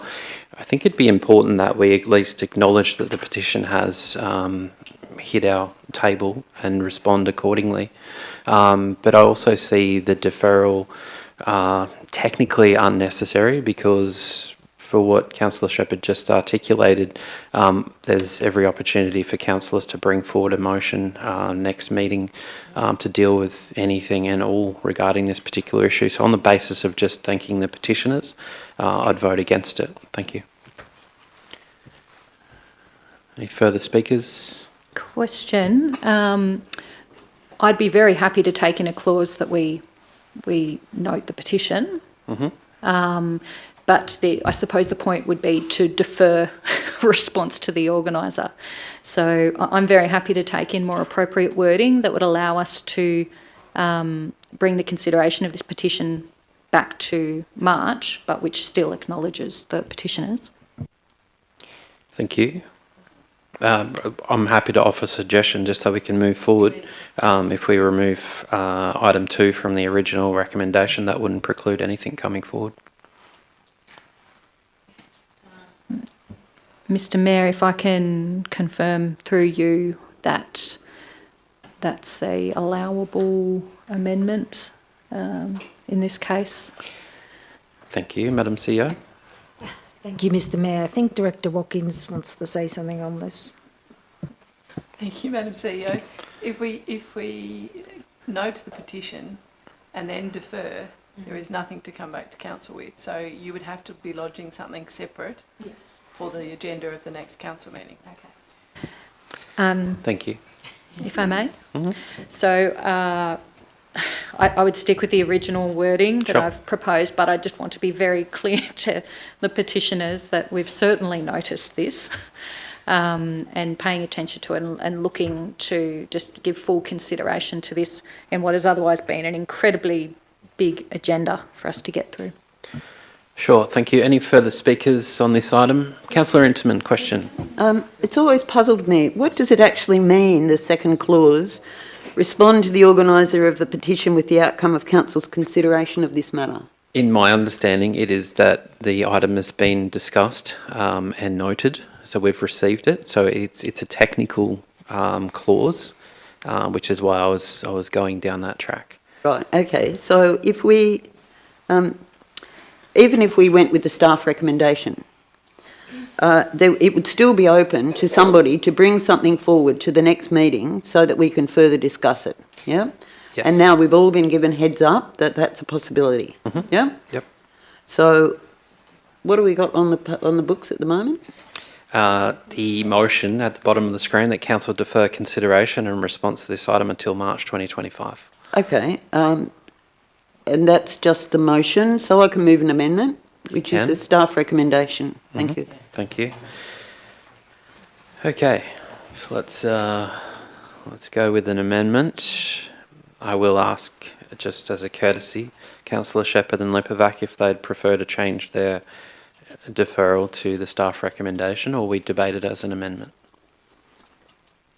Look, I prefer it as it is. Okay, so we are on to an amendment.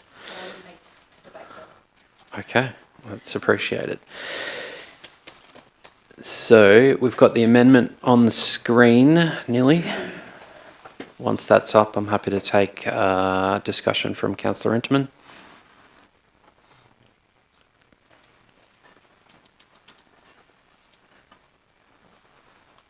And I'm happy to second the amendment, so you can talk to that.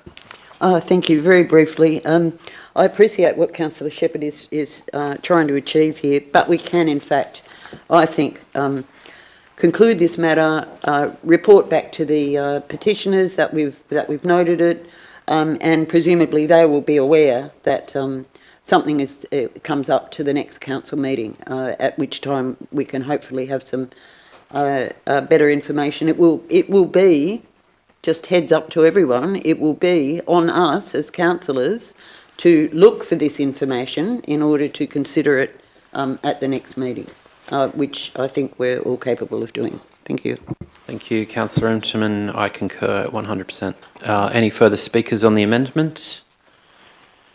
No, I therefore put the amendment. All those in favour of the amendment? Councillor Interman, Hornshaw, myself, Councillor Maltman, Kirkman, Tubman, Edwards. I declare the amendment carried. Those against, Councillor Shepherd, Councillor Lipovac, declare that carried 7-2. The amendment now becomes the motion. Any further speakers who haven't spoken wish to speak? Any right of reply? Thank you. I'm going to put the motion. All those in favour, which is all of us. Thank you. I declare that carried unanimously. Right. We'll just allow things to catch up. Item 11.03, petition support for location of proposed surf museum on lot 717 Pacific Drive, Oxley Beach Reserve. Councillor Lipovac. Supporting the recommendation as is. Are you moving the motion? Yes. I'm happy to second. Would you like to talk to the item? I would, very briefly. Thank you very much. So I did, much like the previous one, wanted to thank everyone involved who has taken the time to complete and submit this petition and the other one. It is a great barometer in measuring what the community wants. Likewise, as I mentioned, for the Rotary Park upgrade and traffic request, whether it be 250 signatures or 500 or 1,000, it is fantastic to see the community get behind something they really want council to follow through on. And although, in my opinion, in the past some councillors have found petitions to be insignificant or of little importance, I personally value them and I believe in the message that they deliver. In future meetings, I look forward to hearing and seeing more input from our community via petitions on behalf of the ADRA Supervan in Wauchope, who I've been advocating for, and for the development of an athletics track. So stay tuned, more petitions to come. Thank you, Mr Mayor. Thank you for that update, Councillor Lipovac. Any further speakers on this item? I see and hear none. I put it to the vote. All those in favour? None opposed. I declare that carried unanimously. Okay, item 11.04. Determination for the use of the vacant land at Oxley Oval. Does someone have a motion? Councillor Lipovac, thank you. I do. Thank you, Mr Mayor. So the motion I'm putting forward is that Council 1 thank the two community groups for their interest in the site and the work they have put into their applications. And point 2, endorse the Port Macquarie Surf Museum as the preferred user group for the vacant land at the northern end of Oxley Oval for further Crown land approval. Thank you. Do I have a seconder for this item? Councillor Hornshaw, thank you. Councillor Lipovac, sorry. All good, thank you, Mr Mayor. So the majority of councillors have actually taken the opportunity to meet with members of the Port Tennis Club and Port Surf Museum over the past fortnight to discuss their future plans for the site and their reasons. We know that staff could have made a decision on this item without bringing it to councillors to consider. However, although putting forward a recommendation, staff were actually divided by the strong cases put forward by both applicants. Ultimately, and I can only speak on my behalf, the opportunity to have something that showcases the long, proud and successful history of surfing in the Hastings is too good to pass up. A surf museum would create a new tourism attraction, the only one of its kind between the Queensland border and Torquay in Victoria. The Port Hastings region has had many state, national and world champions: Eccleston, McCafferty, Banting, Campbell, Shreve, McCleary, Perry, Dickens, King, Hudson, amongst others. We need a venue where we can admire their success, to showcase their boards and trophies, to have photos on display from the past 100 years, and to have local legends on site answer your questions about the good old days. If you're not aware, the Surf Museum has been a travelling circus from venue to venue, street to street over the past half a dozen years, trying to find a home. There was a statement made at the public forum suggesting the museum had very little community support. That is incorrect. There's more than 1,100 signatures on 2 petitions. The Surf Museum has local and federal member support. It has the support of the Biripi Local Aboriginal Land Council. They've received support from Business Port Macquarie, the Tourism Association, Surfing New South Wales, numerous local surfing associations, the Breakwall Caravan Park, the Maritime Museum and others. It was also included in Council's cultural plan, and they have consent from Crown Lands. The museum has plenty of local support. They have a business plan, they're ready to go. The venue will be inclusive and accessible to all. On Monday night there was discussion about the future of the pine trees and will there be additional parking. The museum has designed their building and an additional car park, tick tick, to accommodate the trees.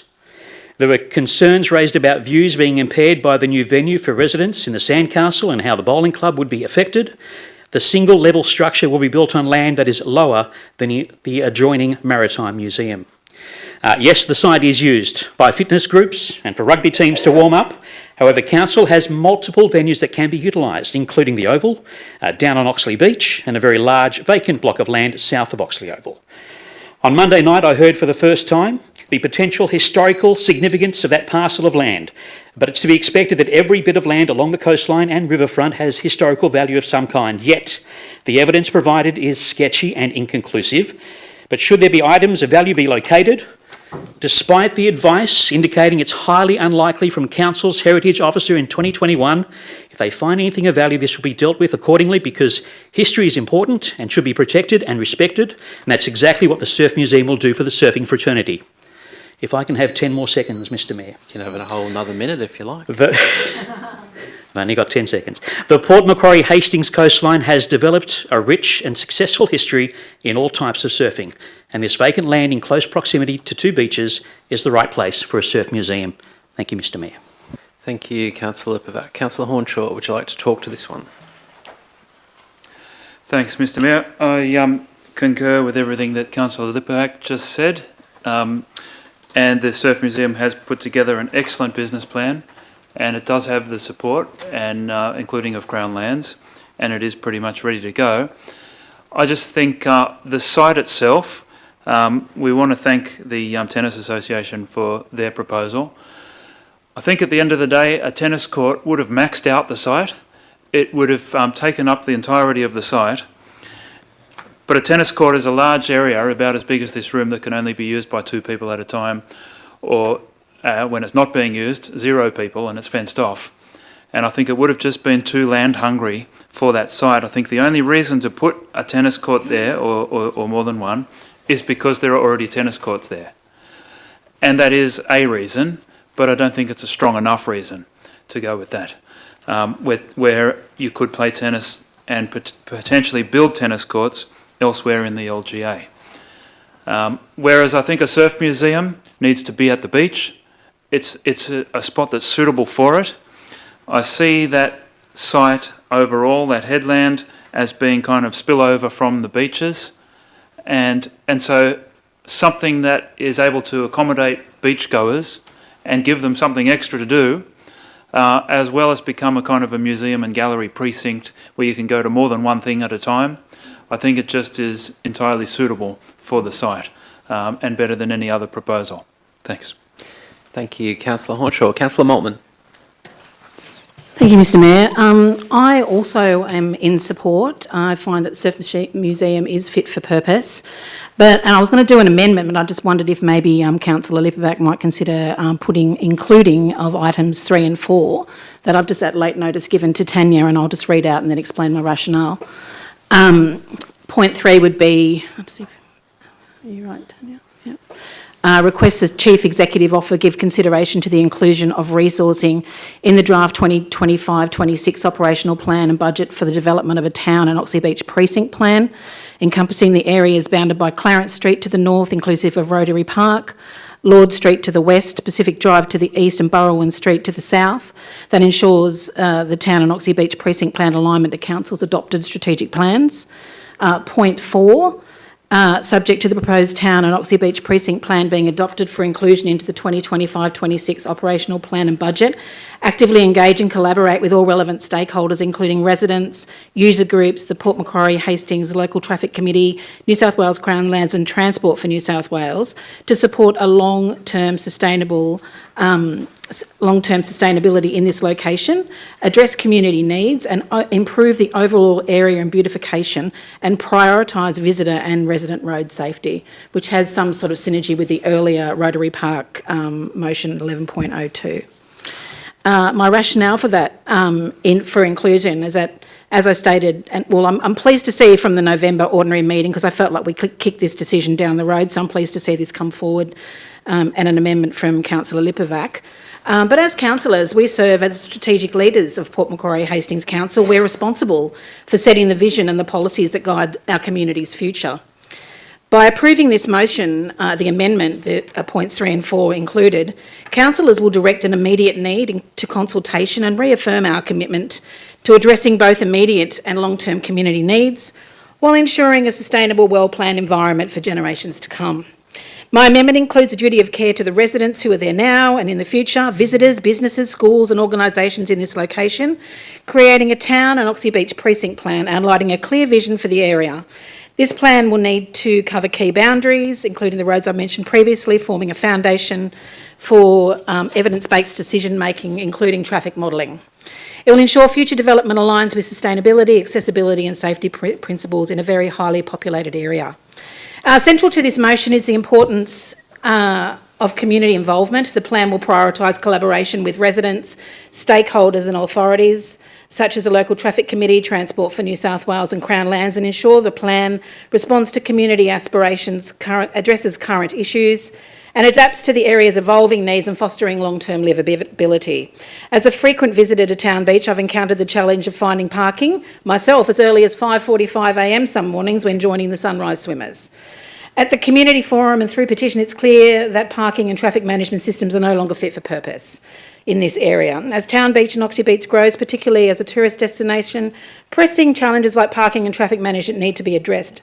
Recent upgrades to landmarks such as the Astronomical Observatory, the PCYC, upgrades to Port City Bowling Club and the Hastings Secondary College, the Port Macquarie campus, have further demonstrated the area's growing popularity. And there's also planned attractions like the Ocean Pool and now the Surfing Museum, which proactive planning is essential.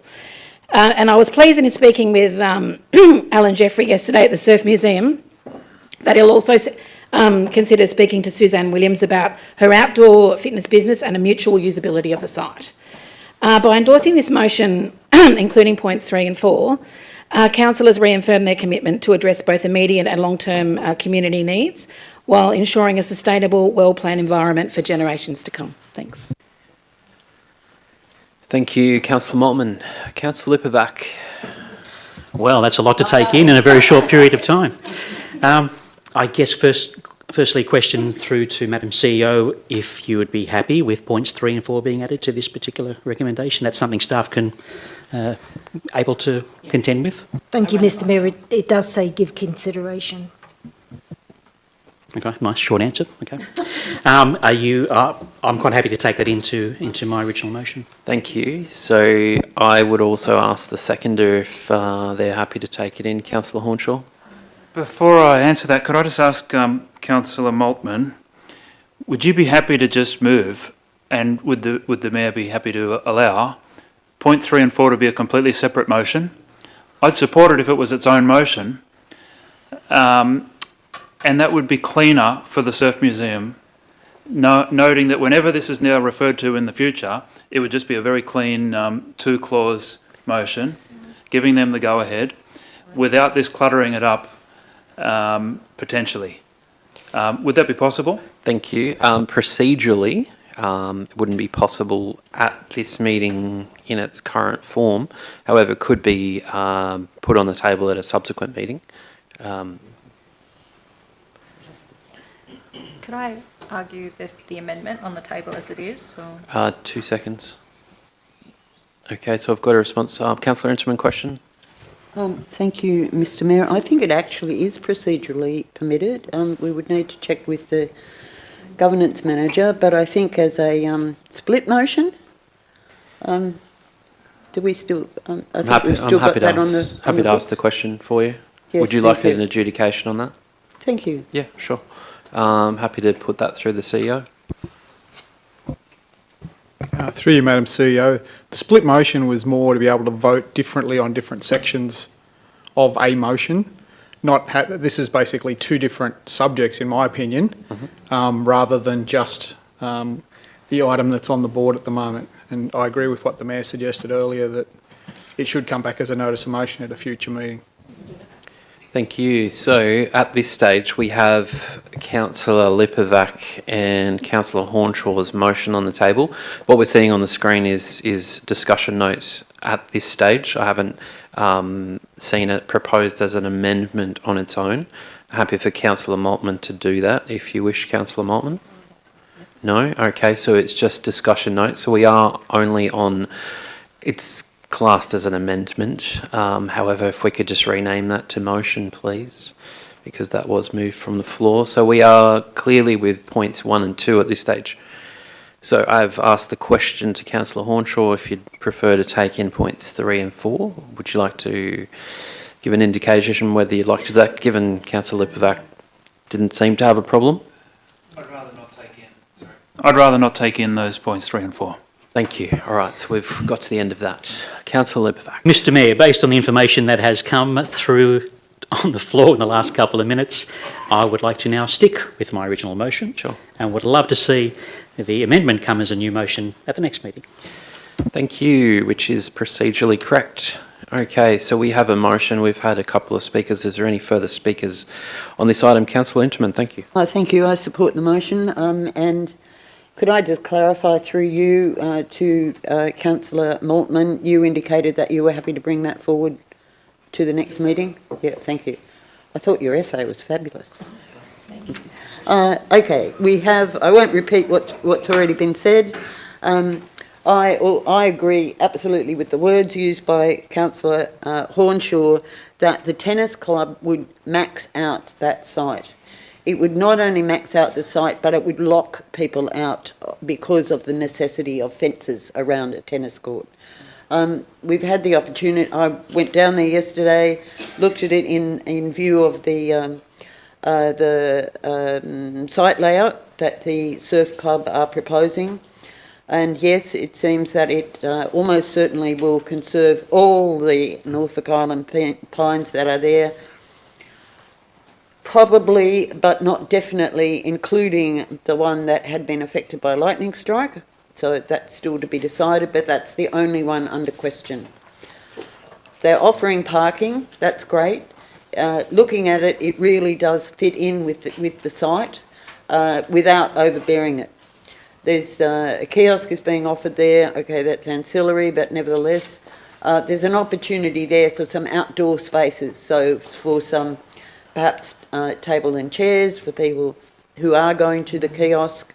There would still be an opportunity for open space available there for the public, should we meet, and that may be considered in the master plan.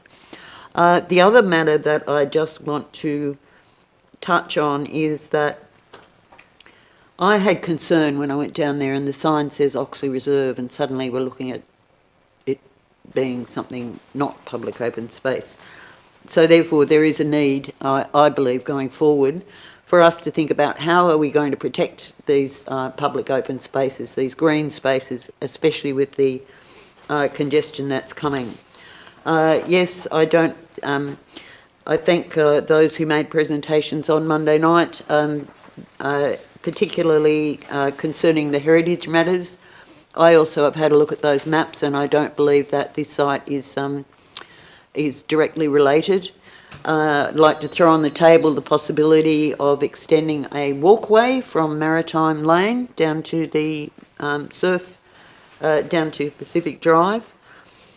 And also for all of us to take note that we are a growing population, particularly if the ocean pool goes ahead. That will be a very congested site, but by the same token, we need to be able to deal with that. Which is why I think it's very important that we really turn to focusing on how to make sure that we do protect our public open spaces going forward. I support this thing. Thank you, Councillor Interman. Councillor Shepherd. Thank you. I'm speaking against, in part, to just ensure that there's additional information on the table, but also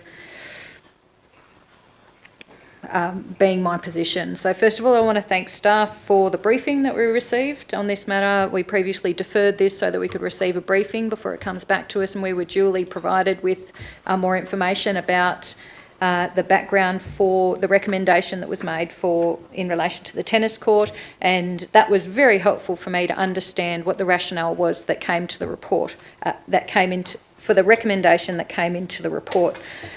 In particular, I could understand that the issue of risk and council having a structure on site that, depending what the future looks like, we might become responsible for maintaining, thereby creating financial liabilities and that sort of thing. I think they're really important and reasonable to have been brought to our attention and quite meaningful to me. But that being said, my understanding is that we don't necessarily need more tennis courts at this stage, and I agree with the suggestion that perhaps it wouldn't be in keeping with the character of that space that's currently intended for public use. In relation to the Surf Museum, I do believe that that's the most suitable of those two options. In relation to appropriateness of character, you know, it's got that heritage value that fits really well with the museum and the gallery nearby, and I really understand that. However,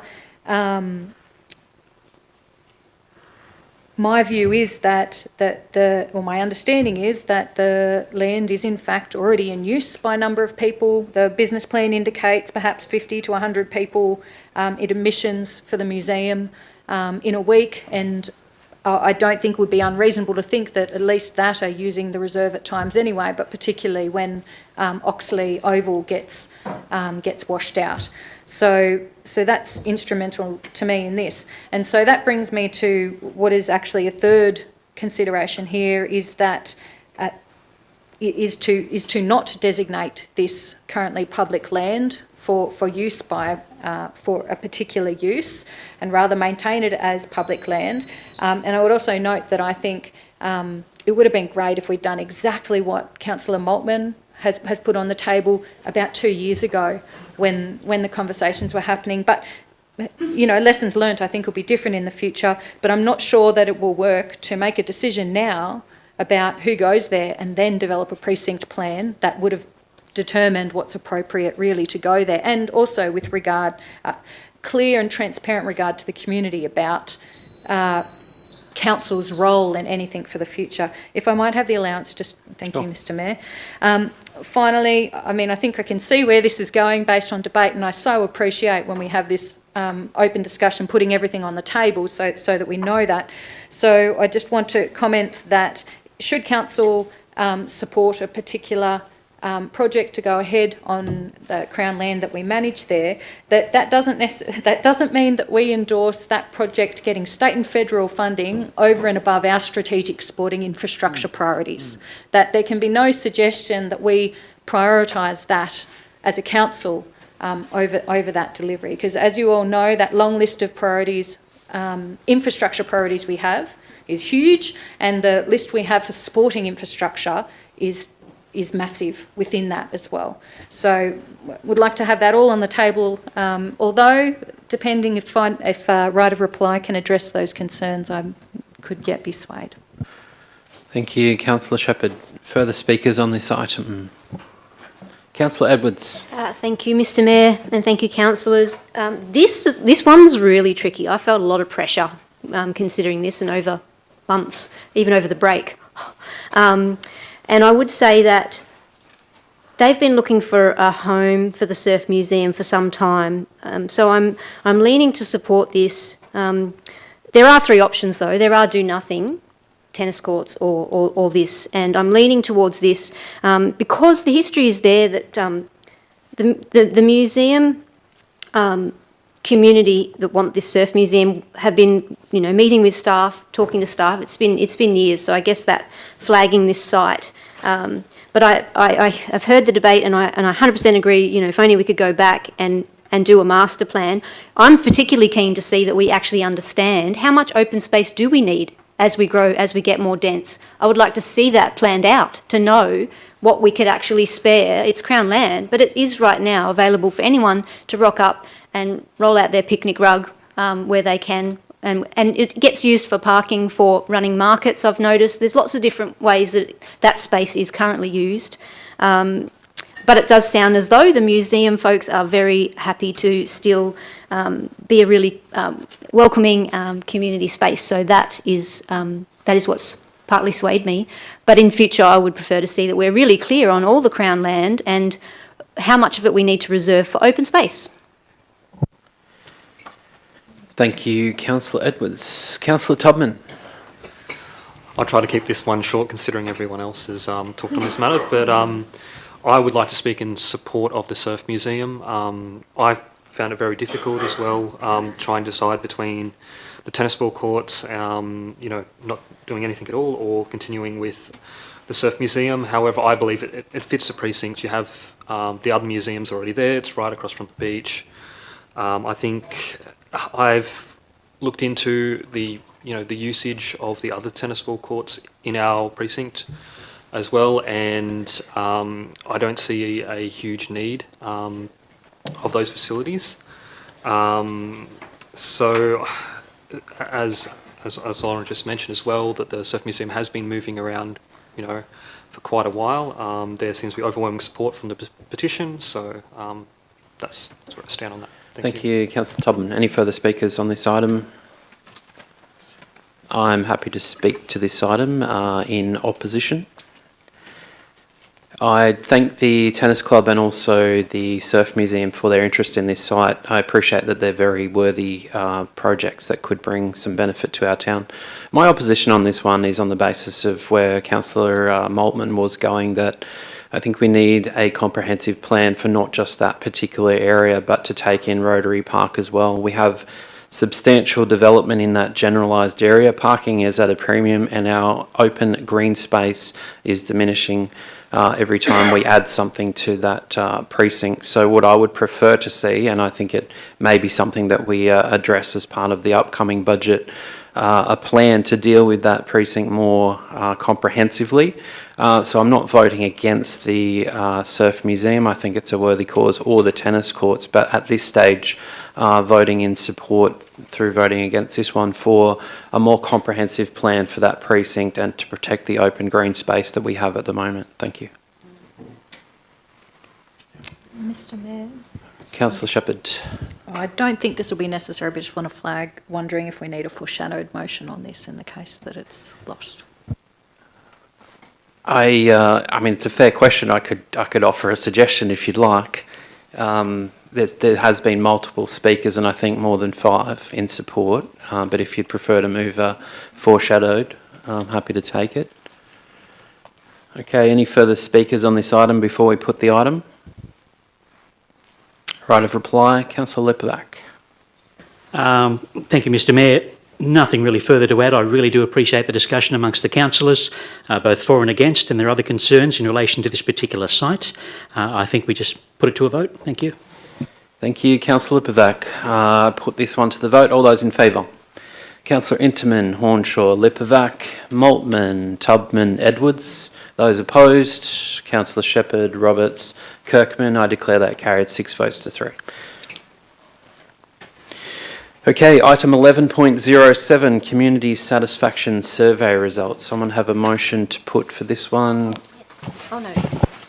Yes, no. Councillor Shepherd, motion?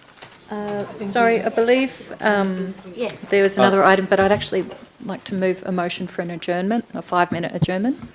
We have a procedural motion for a 5-minute adjournment. We have a seconder for that motion. Councillor Edwards, all those in favour? We've got Councillor Shepherd, Hornshaw, Lipovac, Roberts, Maltman, Kirkman, Edwards. Those opposed? Councillor Interman and Councillor Tubman was missing in action. I'll declare that carried with Councillor Tubman in support. Thank you. Ladies and gentlemen, we have a 5-minute adjournment. We will reconvene at 4 o'clock on the dot. Thank you.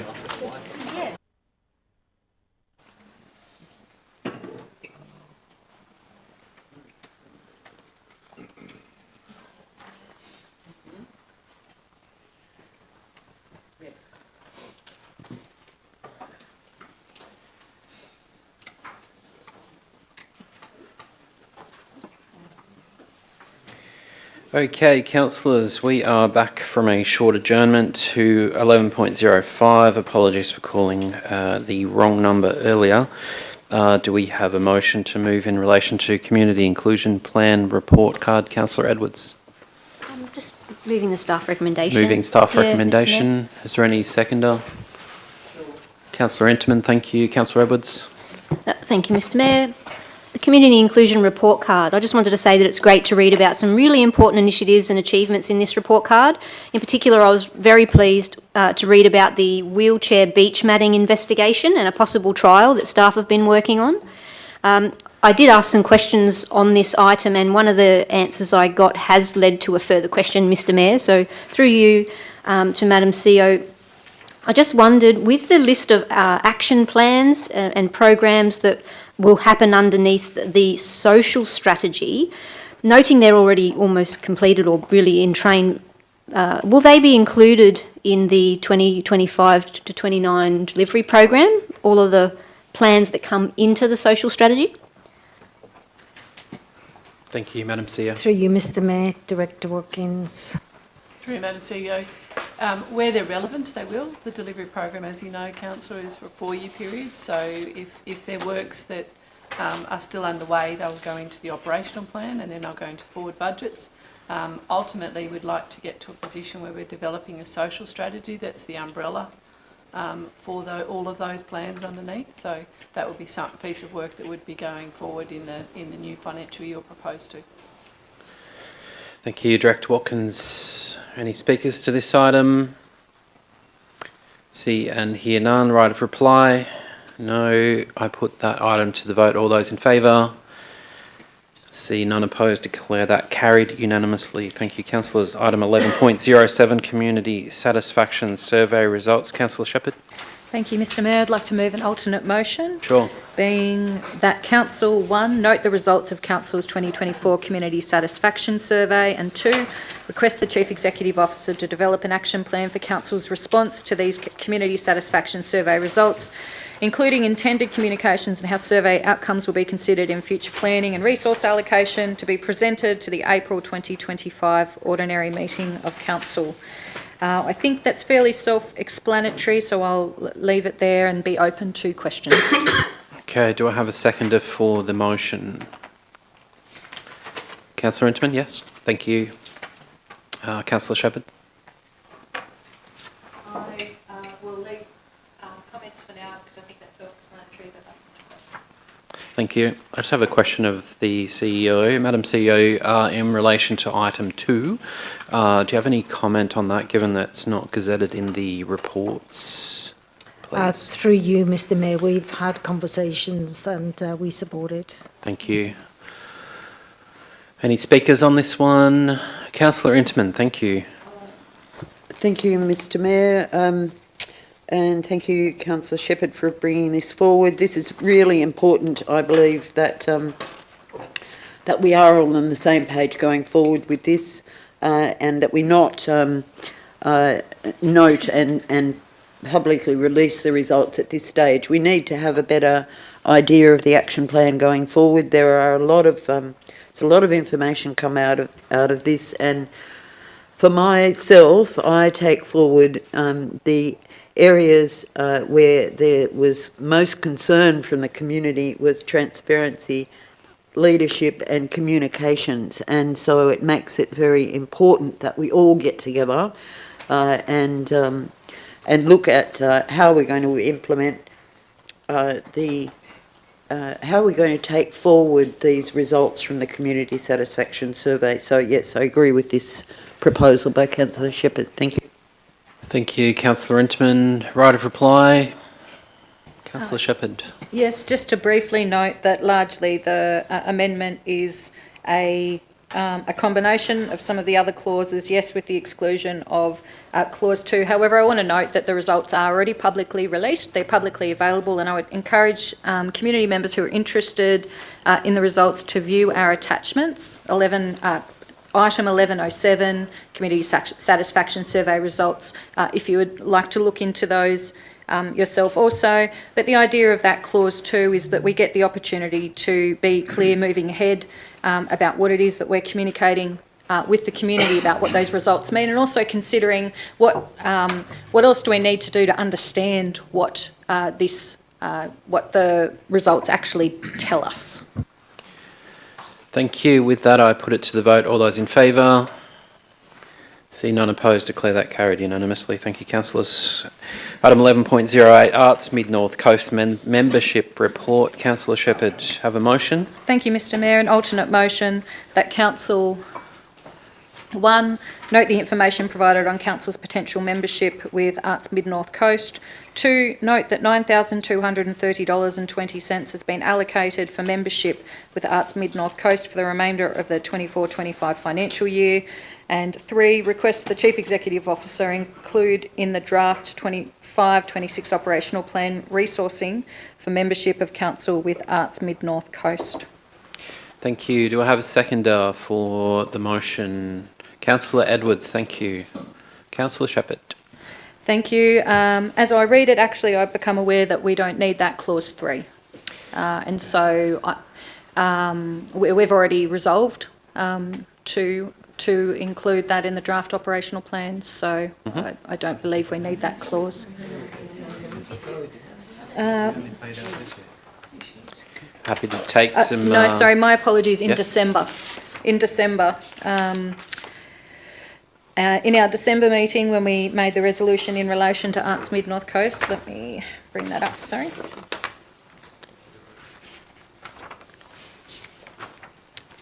I think the tip is the word consideration rather than include.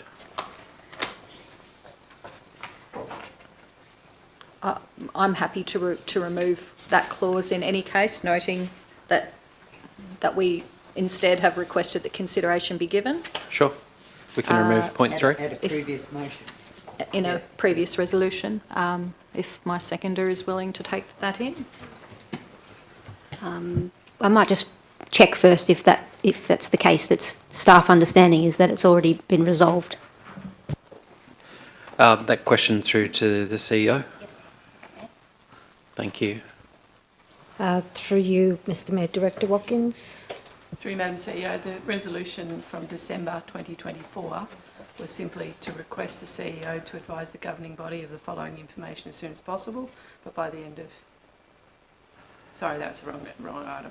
I've got it here, if you want me to, you can read it. Yes. We're almost there. We'll take that one. Take it. I can read the resolution clause? Sure. Yep.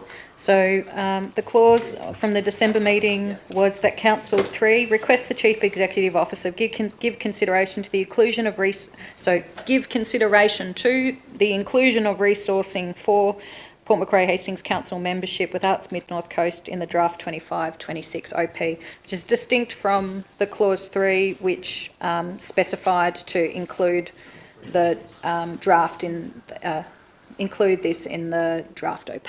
Thank you. And just for clarity, you're happy to move forward with points 1 and 2, and that Councillor Edwards is also straight after that? I am comfortable with that. Councillor Edwards? Yes? Okay, so we are on the motion. Points 1 and 2. Any speakers on this item? I would simply say that this, to support this motion would to mean that you're noting the information in this report and noting the decision we already made earlier on about the allocation of these funds.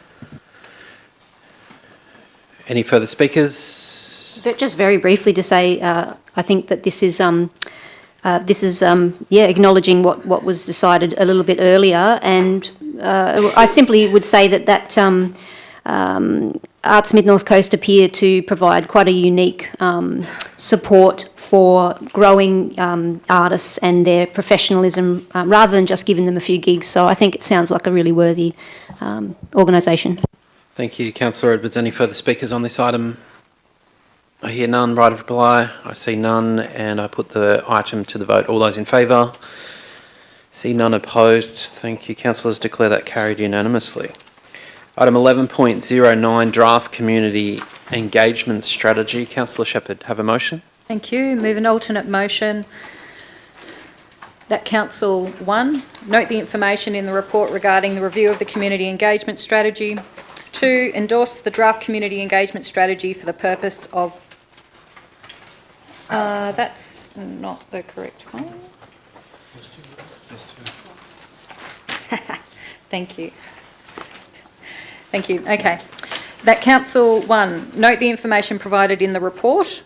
2, not adopt the draft community engagement strategy as presented, and request a further report to be provided to Council in March 2025 to include the amendments to the draft community engagement strategy and consider feedback received in respect of the recent public exhibition of the draft IPNR community engagement strategy. 3, seek the following amendments to be included or addressed in the revised draft community engagement strategy. A, feedback received with respect to the public exhibition of the draft IPNR community engagement strategy. B, outline methods that will be used to engage each of the identified stakeholder groups. C, explanations of the interface between council's engagement and communications roles and activities. And D, a list of potential engagement activities that may be utilised for each of the identified IAP2 spectrum levels. 4, note that the draft community engagement strategy includes the former provisions of the adopted community participation plan. Thank you, Councillor Shepherd. Do I have a seconder? Yes. Councillor Interman, thank you. Councillor Shepherd. Okay, so I just want to explain how this differs from the staff recommendation. So at the moment, with the process that we as a council endorsed in December, and following that, the recommendation that comes to us today, what would happen is the IPNR strategy, community engagement strategy that's just been on exhibition, we wouldn't be taking into account that feedback before then putting out this comprehensive community engagement strategy. So next month, we would receive the community, the IPNR community engagement strategy ready to adopt, and that would be used to roll out our IPNR community engagement. And then after that, we'd have the community engagement strategy coming back to us after its exhibition, and then after that, we'd be combining the two documents. So instead of doing that, what I'm suggesting is that we don't go out to exhibition with the comprehensive strategy right now. We wait until next month when we've actually been able to take into account the feedback that community have already provided on that more focused IPNR section of the strategy. By doing that, we're taking the opportunity to improve it, and that just makes sense to me. So that's clause 2, that we wouldn't adopt the comprehensive strategy today. Instead, we defer that to March, so when we've got that further feedback in. Clause 3 is a bit different. It's introducing or it's requesting that additional information or considerations be given in the community engagement strategy before it's brought back to us in March. So firstly, of course, there's that element of the feedback that comes from the IPNR focused community engagement strategy. Point 3B is in relation to specific methods used to engage each of those identified stakeholder groups. In my view, that is one of the intentions of the community engagement strategy as laid out in the guidelines under the legislation, very specifically that there should be methods identified for each group. Given we have a range of groups who we struggle to engage, I think it makes sense that we specify, well, these are some of the extra ways we're going to be trying to actually hear from them. In relation to point 3C in particular, I think this is a really good and important opportunity for it to be articulated in the strategy. Well, what's the relationship between engagement and communications, so that we can make sure that as community are asked the question, how do you want council to engage with you? How do you want to engage with council? That they have an understanding of what's comms, what's engagement, how they interface, and what they can expect from council. So, thank you for the extra time. Oh, just on time, questions welcome. I was happy to provide it. Councillor Shepherd, have you done some work around this one as to the resourcing required in such a short space of time, and was there any response from staff in that regard? So my understanding is that this is viewed positively. However, I think I would not like to put words in the mouth of staff, so I'd welcome that question to them. Thank you. Question without notice, unfortunately. Sorry, Madam CEO, do you concur with that, or is there some issues that we need to raise here? Thank you, Mr Mayor. I'm going to have to hand over to Director Watkins, who's been part of the conversation. Thank you, Madam CEO, and being on the right page this time. We have considered the impacts. We will be doing the review of the IPNR feedback regardless, so, and we are looking to put two documents together eventually. So I think the work being done now or in a couple of weeks, it makes not a lot of difference. The work is still there, so I was happy to accept the proposed amendment. Thank you. Any further speakers on this item?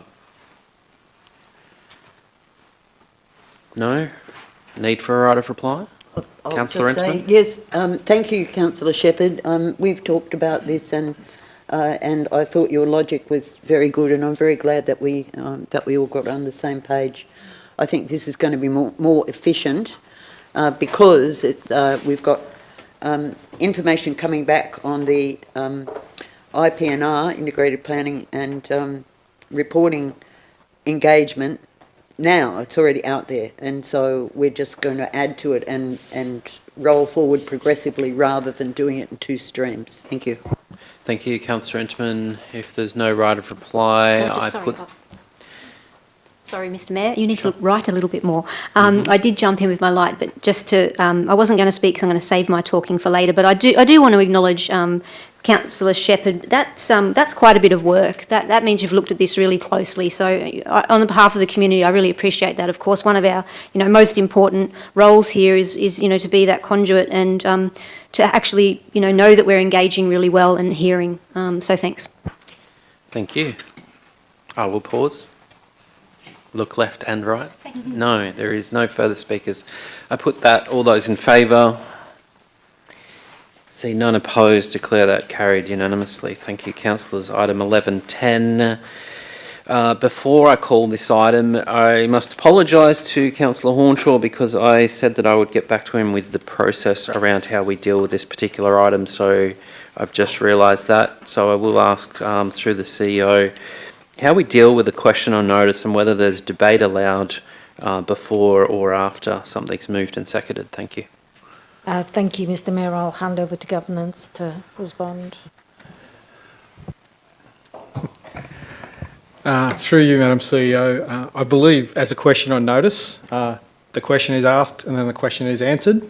However, I think it would be up to yourself as chairperson as to whether you want to provide an opportunity to speakers as well.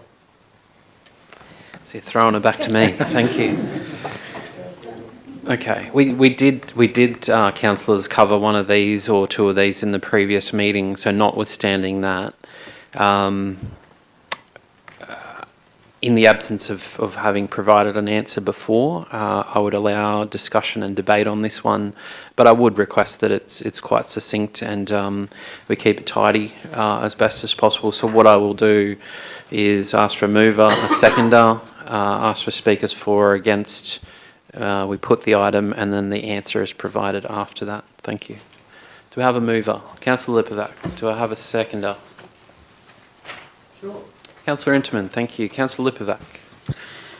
Excuse me. Thank you, Mr Mayor. So the recommendation is that we will receive a verbal response to the question with notice regarding the library book update to be noted. So it is a two-part question through you, Mr Mayor, to Madam CEO, that the Chief Executive Officer be requested to respond to the following questions with notice. One being, can the CEO provide an update to Council in respect of the October 2024 Council resolution regarding item 10.05, notice of motion, library facilities and any actions to date? And question two, can the CEO confirm what action, if any, is to be undertaken in respect of the books discussed in the original October 2024 notice of motion, that being item 10.05? Thank you. Thank you, Councillor Lipovac. Just before we move to the next part, I indicated that could be speakers for or against. What I need to clarify is if the item is lost for an answer, there wouldn't be an answer provided. So I just need to be clear with that. So is there any further speakers before we put the motion, before we get an answer? Councillor Hornshaw.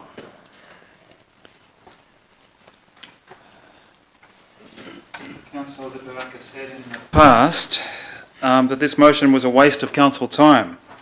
And if that's what the councillor believes, why relitigate the matter and waste even more time at a subsequent meeting after it's been dealt with? Secondly, the councillor has said this issue is divisive. If that is your view, why not leave it as a written report which people can read if they want or choose to ignore if they want to, rather than force people to hear a verbal report? Why rip the scab off a wound if that's what you think it is?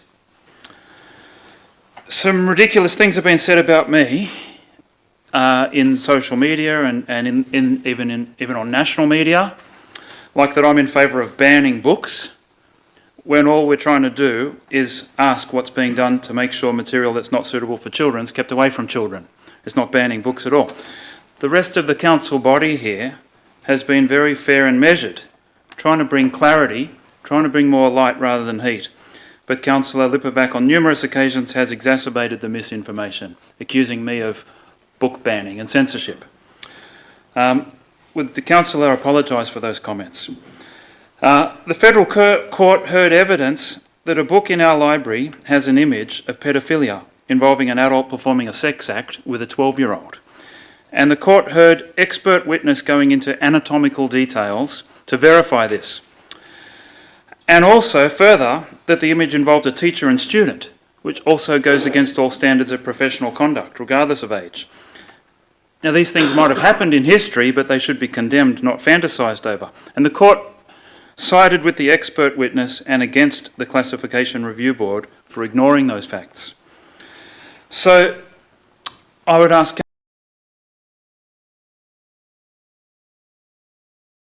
Councillor Hornshaw, I will just call you to order. I don't think that's an appropriate question to ask in the public forum. Okay.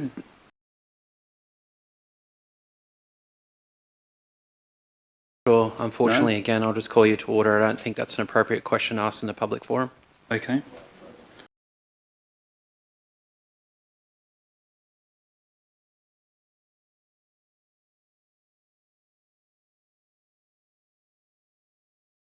Just ask you to take your seat, please. Sure. Thank you. Given that this is recorded, we've also talked about the need to be very careful with our questioning, our discussion on a lot of, I guess, sensitive topics generally.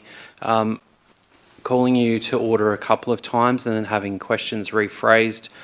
Generally speaking, I think I'm going to limit the questions to anything that is not related to asking deeply personal questions. If you have some legitimate questions, I'm happy to take another question. But if there's a line of questions following those previous questions, I will rule them out. But I'll also decline to take questions through the chair on that item. Thank you. Okay. May I speak without asking any further questions? You may. Thank you. I think the motivation for bringing this up today was political. I think that there are... Point of order. Point of order, Councillor Shepherd. Mr Mayor, clause 1511D imputes improper motives to any other council official. Thank you, Councillor Shepherd. I would have to concur. So on that basis, Councillor Hornshaw, if you could limit your conversation to discussion that does not impugn improper motives and or reference individual councillors till the end of this talk, please. Thank you. I apologise for doing that. I think the motion that was put in October was motivated by strong community concern over a long period of time. The petition put together by members of the community is now over 500. And so people in our community are concerned about children, and especially LGBT young people. If you're a child or a young person whose interests are boating or horse riding or violin or bonsai or anything else, you'll be able to go and get books from our library without being subject to these kind of images. And that's wonderful for them. But if a child is questioning their gender or sexuality, they may become a target. Groomers may find political cover by accusing those who want to protect LGBT young people of being anti-LGBT. It's cover. It's targeting the vulnerable and then using them as human shields. So those members of the community that have put together this petition are on the side of LGBT young people and are trying to protect them. And I think it's good that even if our library has given themselves a tick of approval and said, we're fine, thanks, how are you? At least this has been brought up and those members of the community have been able to express that view. Thanks. Thank you, Councillor Hornshaw. Any further speakers on this item? You have spoken, Councillor Lipovac. I'm happy to wait to right of reply first. Councillor Shepherd.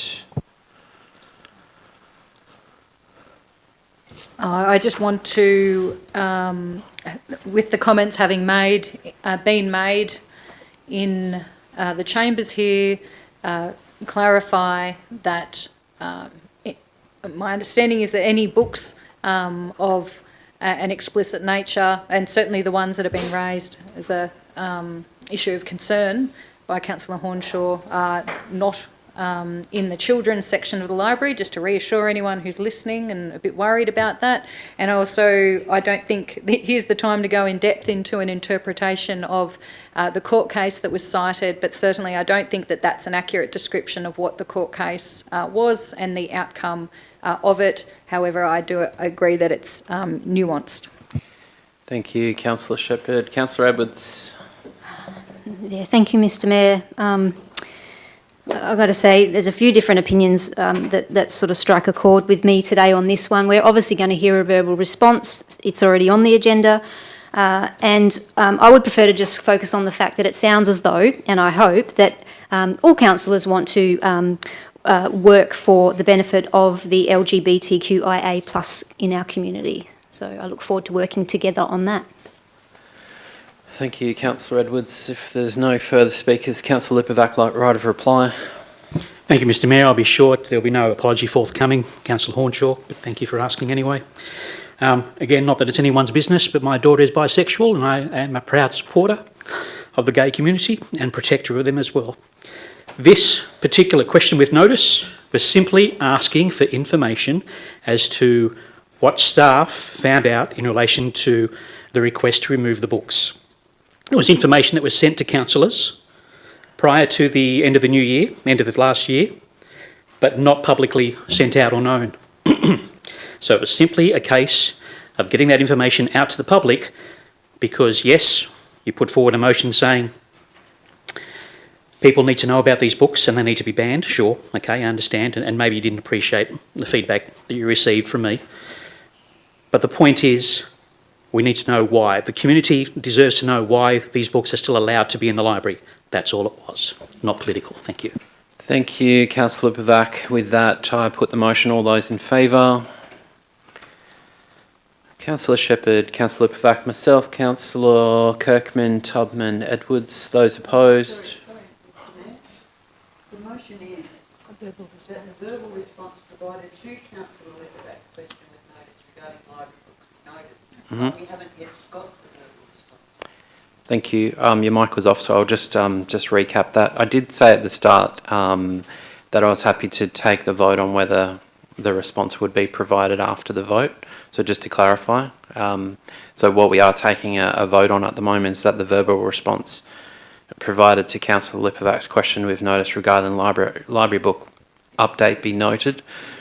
But I guess my interpretation was that was going to come after a vote, but if others have a different interpretation, happy to listen to that. Oh, thank you. I'll move an amendment that the verbal response provided to the verbal response to be provided to Councillor Lipovac's question with notice regarding the library book update be received, which is really like where we're at right at the moment. We haven't got the verbal response. I understood what you said before, but I misunderstood how that would pan out in a motion. Sure, happy to work through this one, given it's quite nuanced in itself. So we have the amendment that I guess in essence allows the response before a vote. Do I have a seconder for that? Clarify, Mr. Mayor. Does this allow it to be received before the vote or after? My understanding is the amendment indicates that we're happy to now receive a response. It's a fair question because that was where I was going at the start, that we vote to see whether a verbal response would be received, which is the way I put it at the start. So, you know, without getting down a rabbit hole, I'm happy to just make it clear that we could go either way, depending on interpretation, but we do need to tidy it up. So if councillors are happy to vote and then receive, and in the intent of voting is to receive a verbal response, I'm happy to go down that track with the original motion. So, Mr. Mayor, that was my intention of the amendment. Yep. I thought so. So with that, would you withdraw the amendment, or we have a seconder for that? Sure. Councillor Lipovac is happy to take it in, so the amendment becomes the motion if Councillor Interman is happy. Sure, perfect. Quick question, Mr. Mayor. Yes. Just as seems maybe a couple of words missing, like first of all, it doesn't say response be provided. It just says response provided, that the verbal response provided. So I think it needs to be provided, who's moving that one? We're on the amendment. So Councillor Interman. So the amendment is now the motion as currently put with the word received. Right, so be provided and... okay. Councillor Interman. That the verbal response to be provided to Councillor Lipovac's question with notice regarding the library books update be received. So we're asking to receive it. Sure. Which is now. Right, so if we're all okay, and we'll use this as a template going forward, are we all in agreement that we receive the update before the vote? Can I just ask the views of Dr. Allen in relation to this? Thank you, Madam CEO. Mr. Mayor, we do have a response. Thank you. Okay, so no one's saying we can't get a response now. Is everyone happy with that? Yes? I know this... Can I clarify, Mr. Mayor? Yes, Councillor That we don't actually need a vote afterwards, because all we're doing is receiving it. Yeah? Okay, sure. Thank you. Thank you. So with that, I think we're there. Madam CEO, response to the questions, please.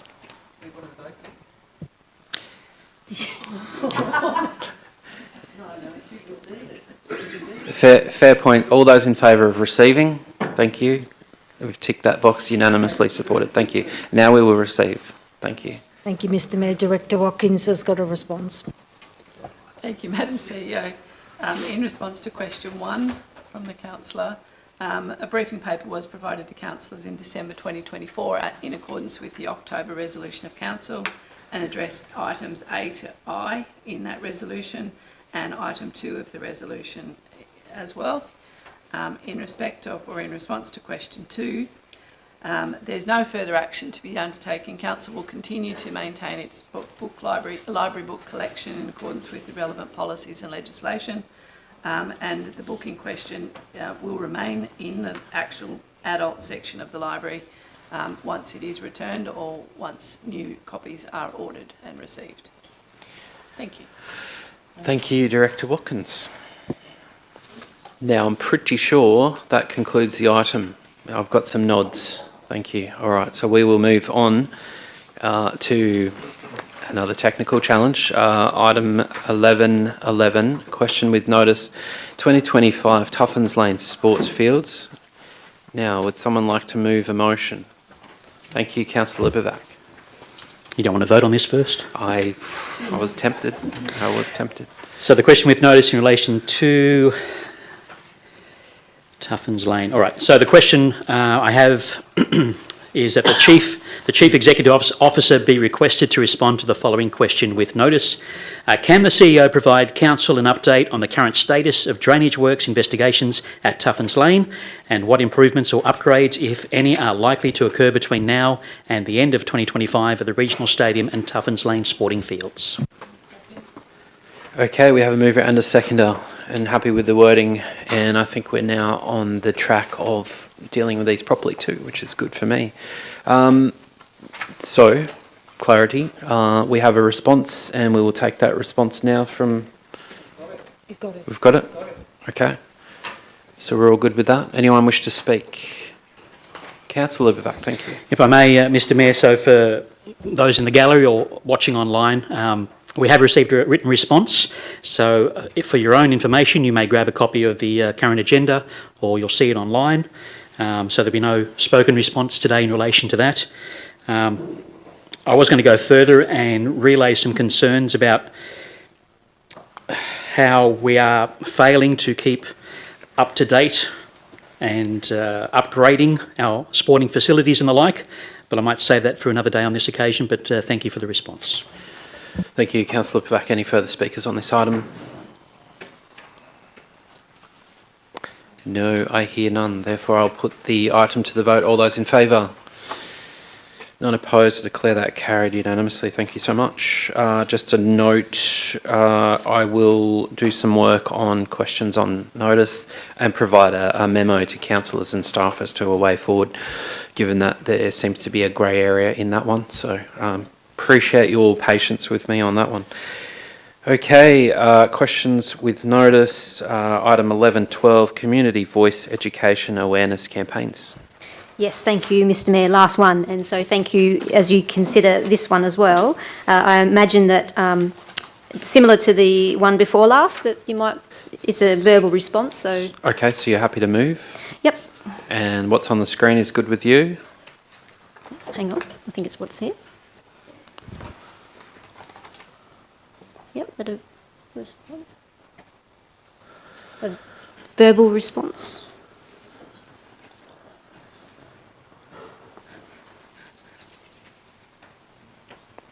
Yes, that'll happen in this meeting as well. Thank you. Okay, so we just need a seconder. Councillor Shepherd, thank you. And Councillor Edwards to speak. Yeah, just briefly, we have education campaigns that happen every year in the operational plan. There was 5 planned for this operational plan, and with only just a few months to go, I actually am curious as to what they are. I haven't seen them, so the question is, could the CEO provide the answer as to what the community voice education awareness campaigns are? Mm-hmm. Any further speakers before we hear a response? No, I hear none. Madam CEO, thank you. Thank you, Mr Mayor. Director Watkins. Thank you, Madam CEO. 5 awareness campaigns thus far have been 1 waste management and landfill diversion campaign to the value of $20,000 plus staff time. That was funded from the community utilities budget. The second one was the Koala Conservation Habitat Protection Campaign, a value of $6,000 plus staff time coming from the Community Planning and Environment budget. The third one was the Flying Fox Education Campaign, valued at $5,000, funded from the Community Planning and Environment budget. The fourth one was National Water Week Campaign. That's to the value of $4,000 plus staff time. That is funded from the Community Utilities budget. And the fifth one is Road Safety Campaign at a value of $24,500. It has a shared funding arrangement between Council at $10,800 and Transport for New South Wales at $13,700. Thank you, Mr Mayor. Thank you, Director Watkins. So with that, I put that to the vote. All those in favour? None opposed. Declare that carried unanimously. Thank you, councillors. Item 11.13, notice of motion, Hastings Youth Voice. Someone have a motion in relation to this one? Thank you, Councillor Tubman. And with your speaker on would be amazing. Thank you. Yep. Okay, so with this motion, I'd like to undertake a review of the Hastings Youth Voice Charter in collaboration with Hastings Youth Voice. That the Charter review consider mechanisms to increase opportunities for the Hastings Youth Voice to have an input into critical council planning and decision making, for example, briefing Hastings Youth Voice members on potentially relevant strategies and plans, as to put public exhibition. Consider mechanisms for the Hastings Youth Voice to communicate directly with the governing body, including but not limited to appointment of a councillor to the Hastings Youth Voice, semi-regular attendance of a councillor at meetings, quarterly presentations to councillors in form preferred by the Hastings Youth Voice. Consider maintaining Section C, consider maintaining a 6-monthly report that permits updates on membership to be prepared by staff. D, include requesting feedback from former members. Section 3, provide a further report to Council in April 2025 following the completion of the review of the Charter.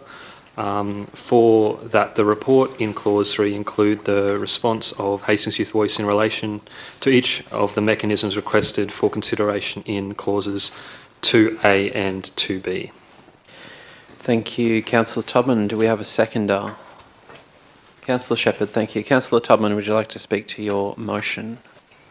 Yes, I would. So this motion comes out of I've noticed that there seems to be a small amount of engagement with the youth. So by that I mean that we haven't been getting much feedback from the age groups of 18 to 25 for many of the Have Your Says. So, for many of the things that are happening in our council, that age group isn't, getting back to us with feedback. And I'm just looking at making this as a mechanism to allow that to be improved.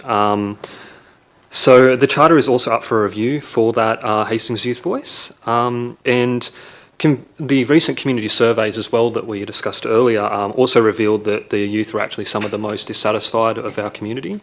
So I'm looking to do this for a way to improve that engagement and feedback, and allow the Hastings Youth Voice to decide how they want to engage with council, so that they actually have the option to say, well, this is how we prefer to communicate with the councillors and the body. So I think this is actually for the request of report to actually get that feedback from them. So for their consideration.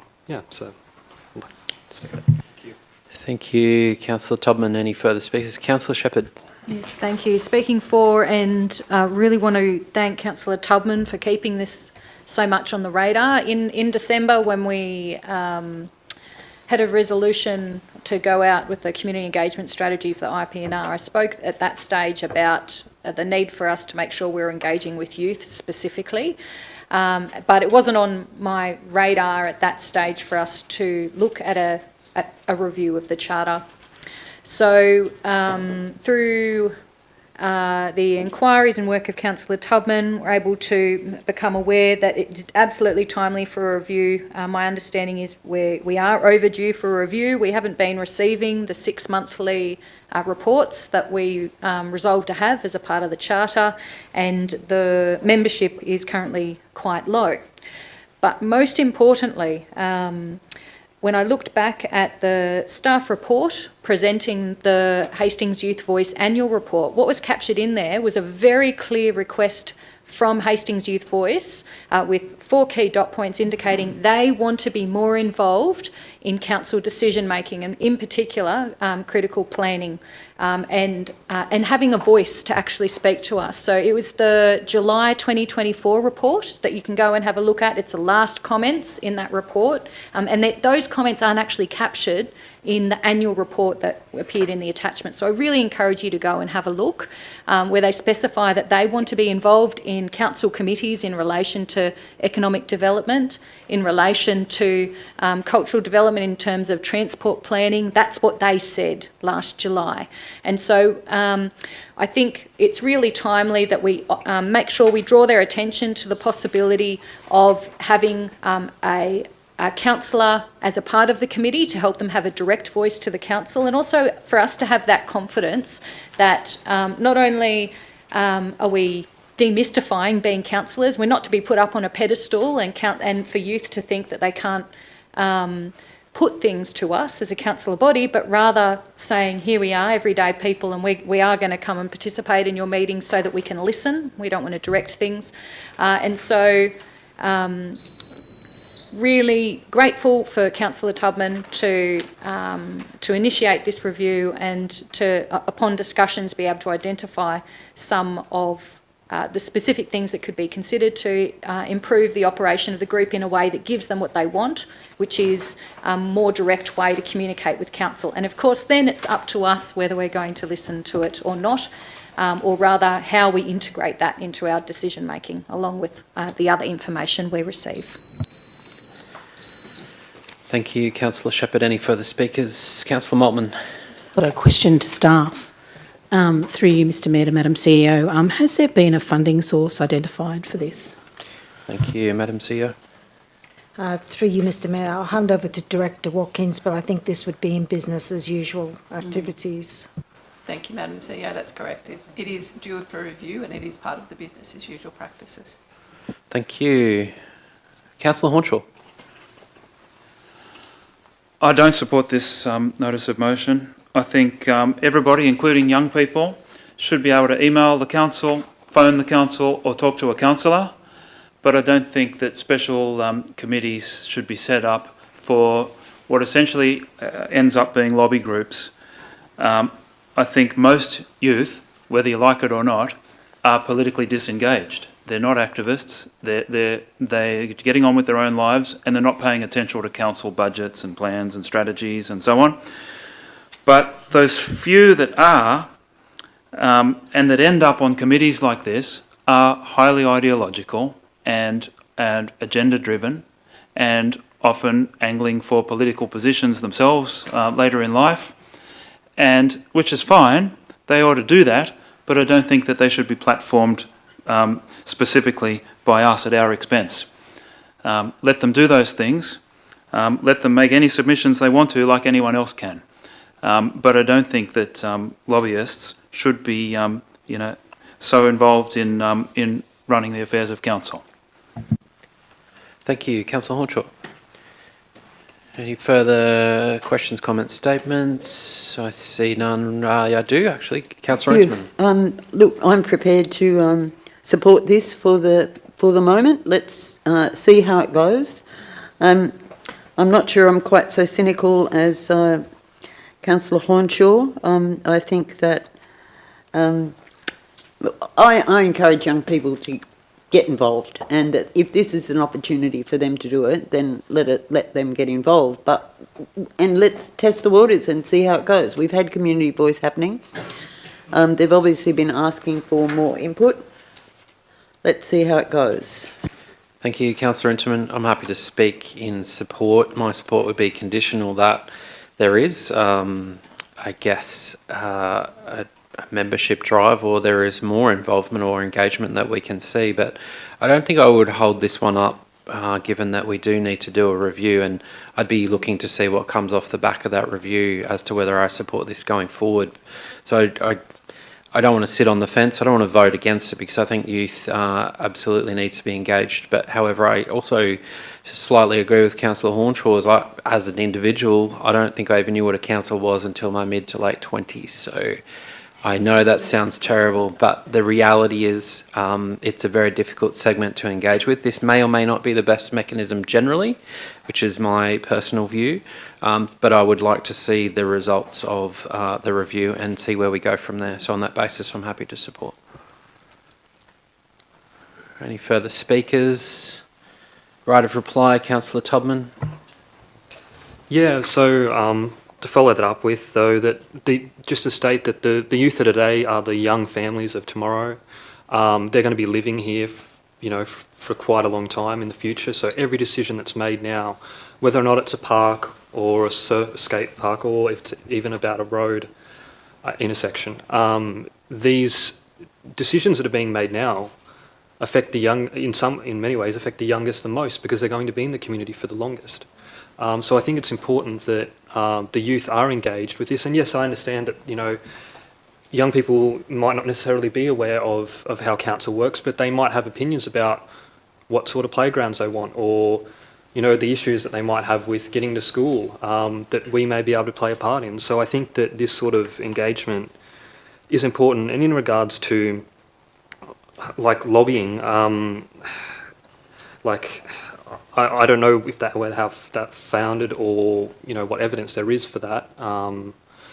As any youth of this area is able to join these groups, and I support anyone from the community, any youth from the community to look and go on the Hastings Youth Voice, and apply for this when the memberships come up available to apply for. So. Yeah, I believe that's my stance on this matter. Yeah, thank you. Yeah. Thank you, Councillor Tubman. I put that to the vote. All those in favour?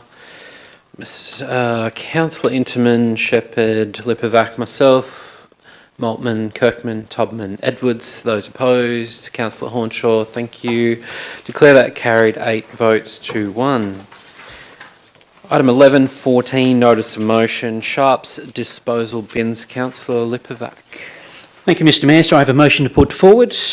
That recommendation being that Council 1 requests the Chief Executive Officer give consideration to the inclusion of resourcing in the draft 2025-2026 operational plan and budget for the implementation and ongoing maintenance of the installation of additional Sharp disposal bins in public toilets, specifically in areas where syringes, needles and lancets are regularly found to have been disposed of incorrectly.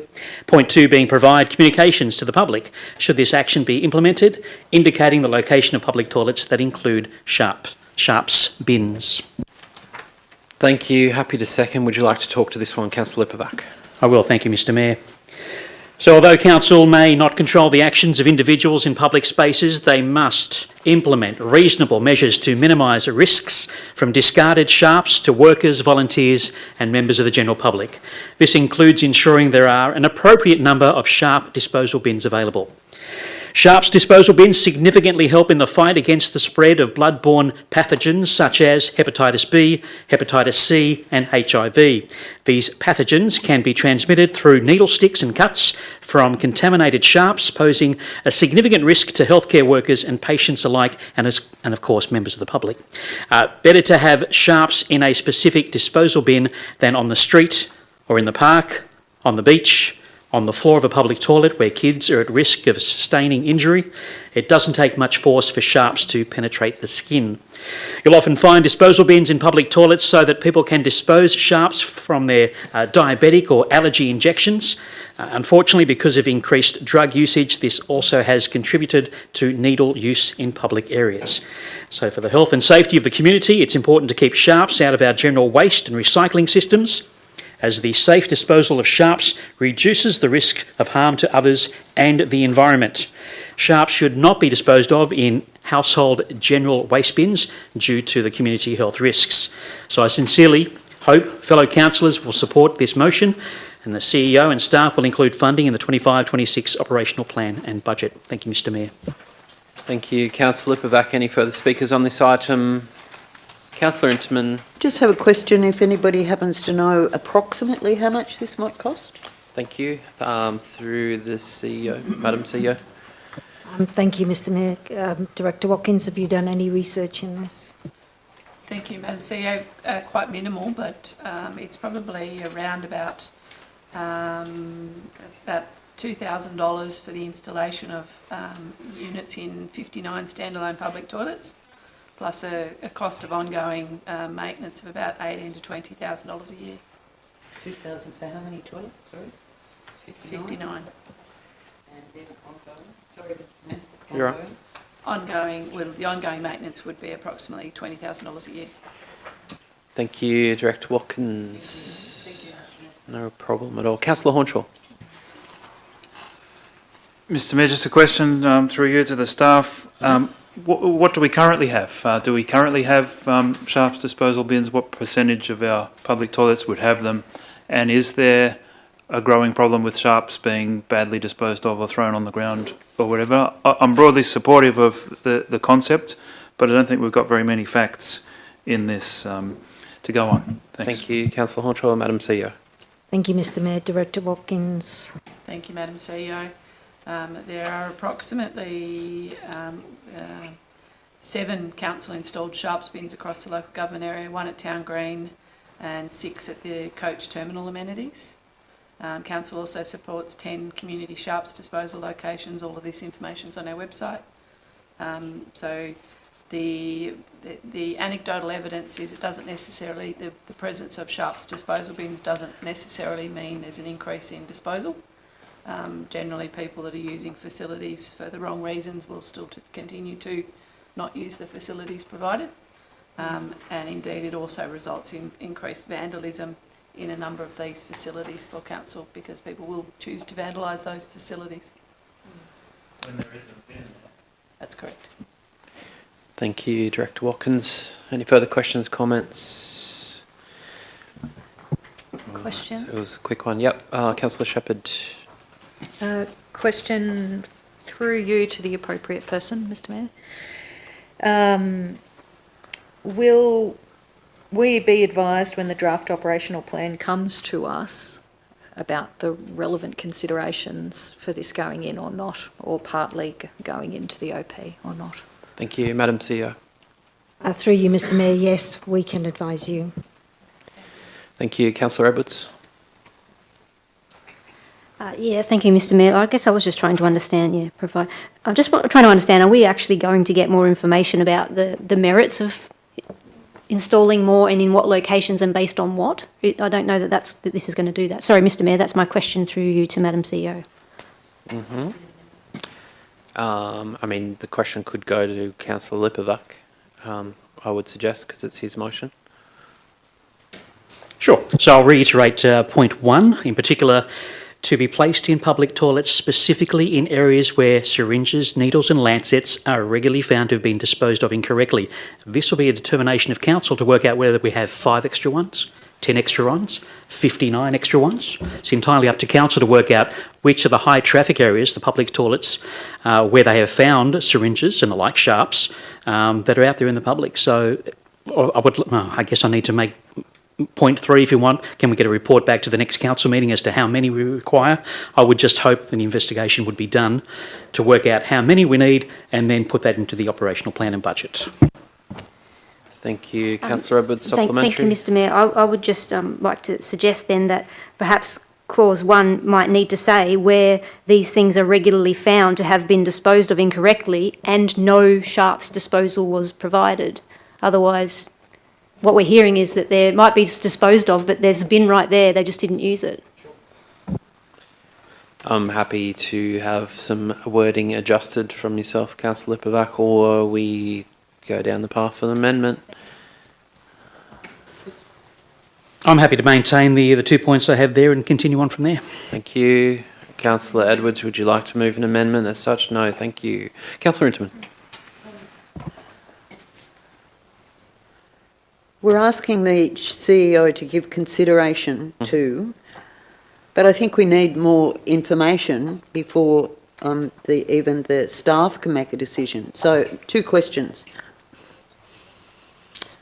Are staff aware of places where sharps are disposed of where there's no sharps bin?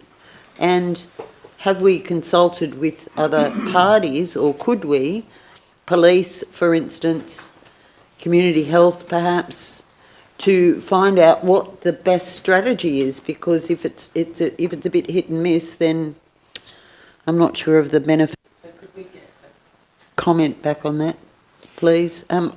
I can try, and maybe one taken on notice, but Madam CEO. Thank you, Mr. Mayor. When we give consideration to items like this, we will take into consideration all of the things that you've just talked about, and then put a cost in associated with that to determine. We've said that we'll then give you the response of whether it goes in or not, and the determination and the reasons around that. Sounds fair enough. Okay, any further comments, questions? Councillor Tubman. Yeah, I'd like to speak in favour of this motion. It is requesting the consideration of this. So, and, you know, I was recently speaking with a police officer, and, you know, there was quite a few concerns raised to me about the usage of drugs in this area. I've also previously spoken in support of the drug summit that we actually had at State.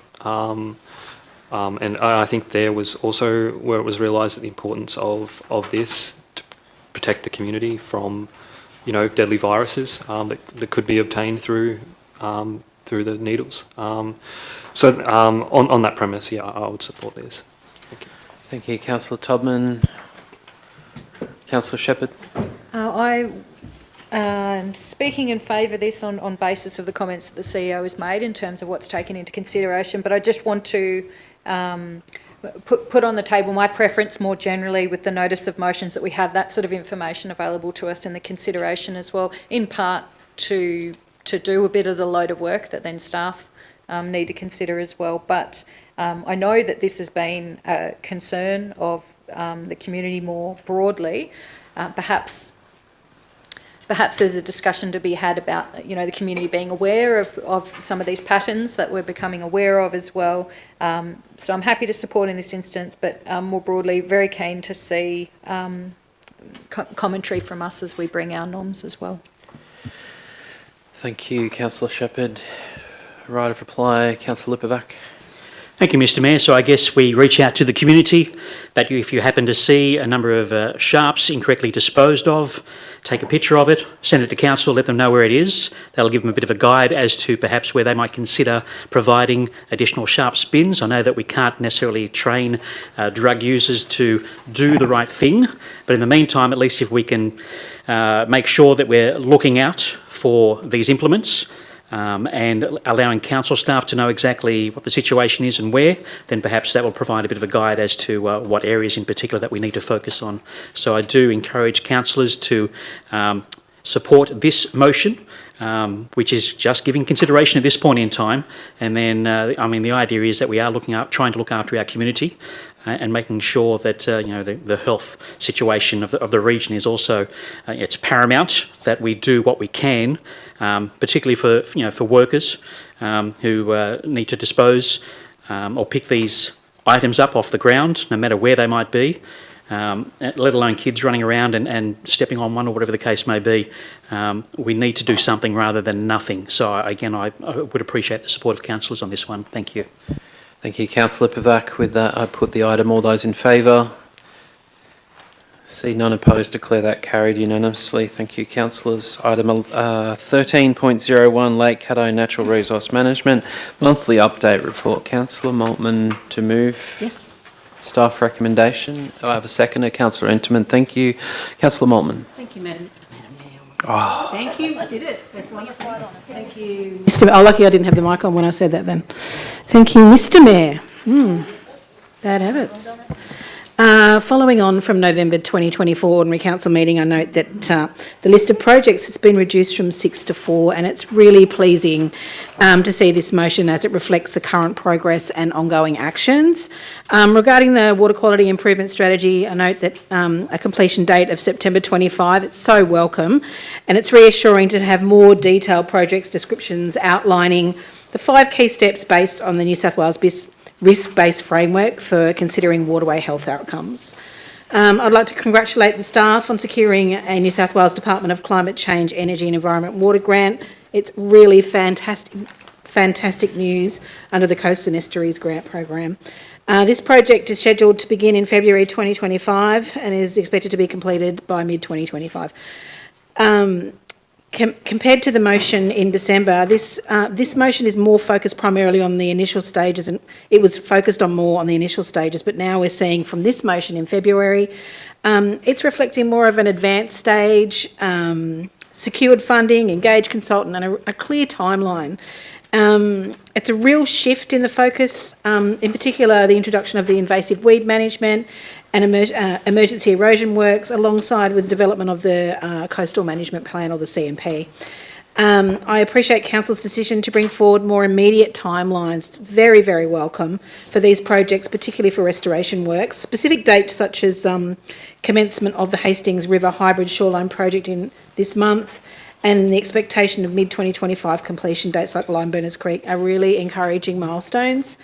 Everybody knows I've been banging on for a long time about Lake Cat Eye, let alone the escalation of the CMP, so I'm very happy with this motion. I think it emphasises the importance of specific completion dates for the community, so we've got something to look at that's tangible, highlights the immediate actions required, the introduction of emergency erosion works in response to storm damage and king tide events in Lake Cat Eye, along with the sandbagging structures for future erosion control is an important aspect, and it'd be great to see some timelines on that as well.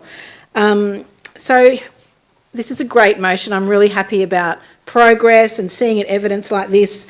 It's providing a clear and practical advancement towards CMP delivery with a strong evident emphasis on action and tangible project. I really would like to thank the council staff for continuing this great work and for providing this monthly report to our community. Thank you. Thank you, Councillor Maltman. Councillor Interman. Thanks, Mr. Mayor. I'm sure I saw it somewhere with a little bit of delight that, here we go. Yes, it's in the recommendation. I'm very pleased to see that it's on the waterways and the progress of the Coastal Management Program. That makes it, as Councillor Maltman has mentioned, very much more meaty in terms of timelines and so on. I support the motion. I have a question through the CEO. Very challenging timelines there, Director Watkins, on page 183. Do you wish to make a comment on that? Thank you. Through Madam CEO. Madam CEO. Director Watkins. Thank you, Madam CEO. Yes, I agree, they are very challenging, but staff are very committed to achieving them. Thank you. Thank you. Any further speakers? I see and hear none. Right of reply? None. Thank you. I put the item. All those in favour? All in favour, none opposed. Thank you. I declare that carried unanimously. Thank you for the update. Okay, so it is a good moment to let councillors know that under the Local Government Act I must ensure an efficient and effective meeting. So thank you for the tip, Councillor Interman. We have 14 items, I believe, remaining or thereabouts, maybe 13, maybe 15. That's roughly that. We have about 2.5 hours to complete those. Some of those are in confidential. I would just ask if we don't have any absolutely necessary comments to make, and if someone's made them beforehand, that we omit that from our discussion where possible, and that would be appreciated to help speed up the rest of the meeting. So with that, I'm just going to call item 13.02, Friends of Camden Head Lookout Pilot Station Update. Councillor Edwards. Thank you, Mr. Mayor. I'm just moving an alternate motion, which is circulated. And it is that Council 1 note the current activities supporting the establishment of the Friends of Camden Head Lookout, in brackets Pilot Station Lookout, And 2, request the Chief Executive Officer to ensure the consistent use of the council resolved name for this group as the Friends of Camden Head Lookout. Thank you. I'm happy to second. Would you like to talk to that one, Councillor Edwards? No, I think it's fairly self-explanatory, Mr. Mayor. Just that that is the resolved name, and starting to hear that there might be a little bit of concern about a name change. I think that if we stick to the name that really clearly talks about the area, that I think that's clearer and a better way forward. So that's why I'm asking this. I guess I could just check, Mr. Mayor, through you to Madam CEO, that the way that this reads is exactly as I understand it, that in council reports, and that we'll see that consistent use of the full name. Thank you, Councillor Edwards. Madam CEO. Thank you, Mr. Mayor. I'm glad you clarified council reports. Obviously, it's out of my control with staff that might be using different terminology outside of that. Thank you. Any further speakers on this item? Councillor Interman. Can I just first make can we remove the last lookout on clause 1?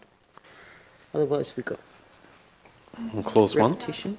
No, I think that's required. Camden Head Lookout / Pilot Station Lookout. Are we expecting staff to use that all the time? I think. I'm noting that. Thank you. I'll just comment at the moment. Sure, thank you. Okay. So we're just back to Councillor Shepherd to talk to the item. Thank you. Question, Mr. Question. Mayor, through you. No, sorry, I'll make a comment then ask a question, so the question won't be long. My understanding is that some of the concerns have arisen not from necessarily references in the council reports, but also how it is talked about during engagement and whatnot. And so, of course, it's not possible to ensure that every communication refers to the group in a particular manner, but I wonder what commitment can be made to that, because that's where the concern has arisen from, as I understand it, is the varying communication, the names used in varying communications. So my question, Mr. Mayor, through you to where it should go, is what provisions could be made or undertakings could be given in addition to the use of this term in reports to ensure that the engagement and communications also uses the resolved name. Thank you. Madam CEO. Thank you, Mr. Mayor. I struggle with things that may be beyond my control, but Director Watkins, what measures or processes can you put in place? I've said reports that come through to council. I can't control if we get new staff members that suddenly see a name from the past, then put it in a publication, etc. I can make a commitment to give a directive to staff that this is the name that we use following this council meeting, but I certainly don't want to be in a position where council comes back to me and says this name was used at this forum. I can give a commitment to reports that come through to you, because that's in my remit of control. Thank you. I think I'm pretty happy with that. As put. Any further questions? Councillor Edwards. Yes, Mr. Mayor, I thought this would be quick, but I do want to just check, seeing as wording matters. Through you, Mr. Mayor, could I just ask through Madam CEO, does the wording in this alternate motion refer to a specific footprint? Does that wording of Camden Head Lookout, Pilot Station Lookout, refer to a specific footprint? Madam CEO. Through you, Mr. Mayor, Director Watkins, did you want to respond? Through you, Madam CEO, and I'll just take the opportunity. Firstly, council hasn't resolved a name for the group. It's just that's what it's been called. So if council wants us to stick to a specific name for the group, for the Friends of Group, that's up to council to make that call. In terms of the geographical features of the site to which it is managing, the group have some views on what it should be called as well. But essentially, we've been referring to it as the Camden Head Lookout, and in brackets, Pilot Station's been added more recently, but it has always been. It did actually start as the Camden Haven Headland Lookout, and then it went to the Camden Head Lookout, and now it's the Camden Head Lookout Pilot Station. So yeah, I can see the problem with all of the names. So if council tells us to call it one thing, staff can certainly commit to calling it the one thing as much as possible within our control, as Madam CEO said. but it may not change what the community called it. Thank you. Thank you, Mr Mayor. Well, with that, I would just like to tidy it up then. So maybe I do need to just remove Pilot Station Lookout, if that's what Councillor Interman was suggesting. And clause 2, request the Chief Executive Officer to ensure the consistent use of the council resolve name for this group. So are we resolving that now? Or do I need to change the wording through you, Mr Mayor, to do that, to say that we are resolving on a name? I'm happy to proceed on the basis that I think everyone would agree that if we adopt this, that that's the name going forward, unless I have any opposition to that. No, thank you. Thank you. Then I will go with that. As I said, with clause 1, governance, just to take out, Pilot Station Lookouts out, so to not confuse it. I think we all understand it's Camden Head Lookout. And then I'm very happy with the rest of that. I feel this was the name that came from the previous mayor's motion way back, and I think that, that was the intention and we should stick with that name. So thank you, councillors. Thank you. If there's no further speakers, comments, questions, right of reply, I'll put that. All those in favour?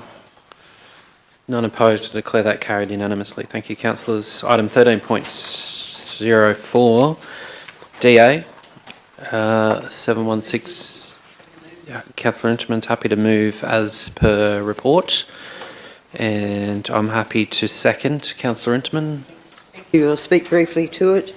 This is a DA in School Street, and it has proposed it comes to us because it's over 10% in excess of the height, specified height. It's actually 12.68% in excess of the height of the 14.5 metre height, but having a look at the designs, the height exceedance is at the back of the site.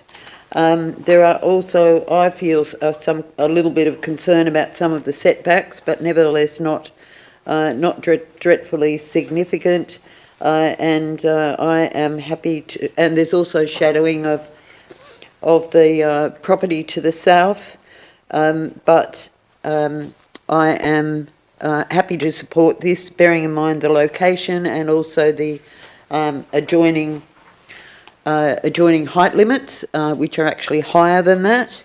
I would like to thank Director Watkins for agreeing to take on board a suggestion of mine for a small but significant change in some wording in one of the answers to the assessment table, and I believe that will be useful.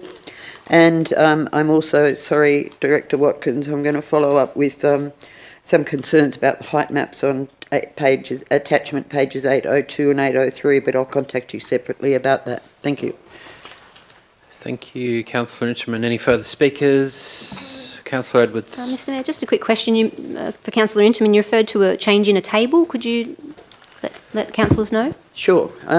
It is, and I've already communicated with Director Watkins, and she's agreed to that it does need some amendment, and that you would go forward.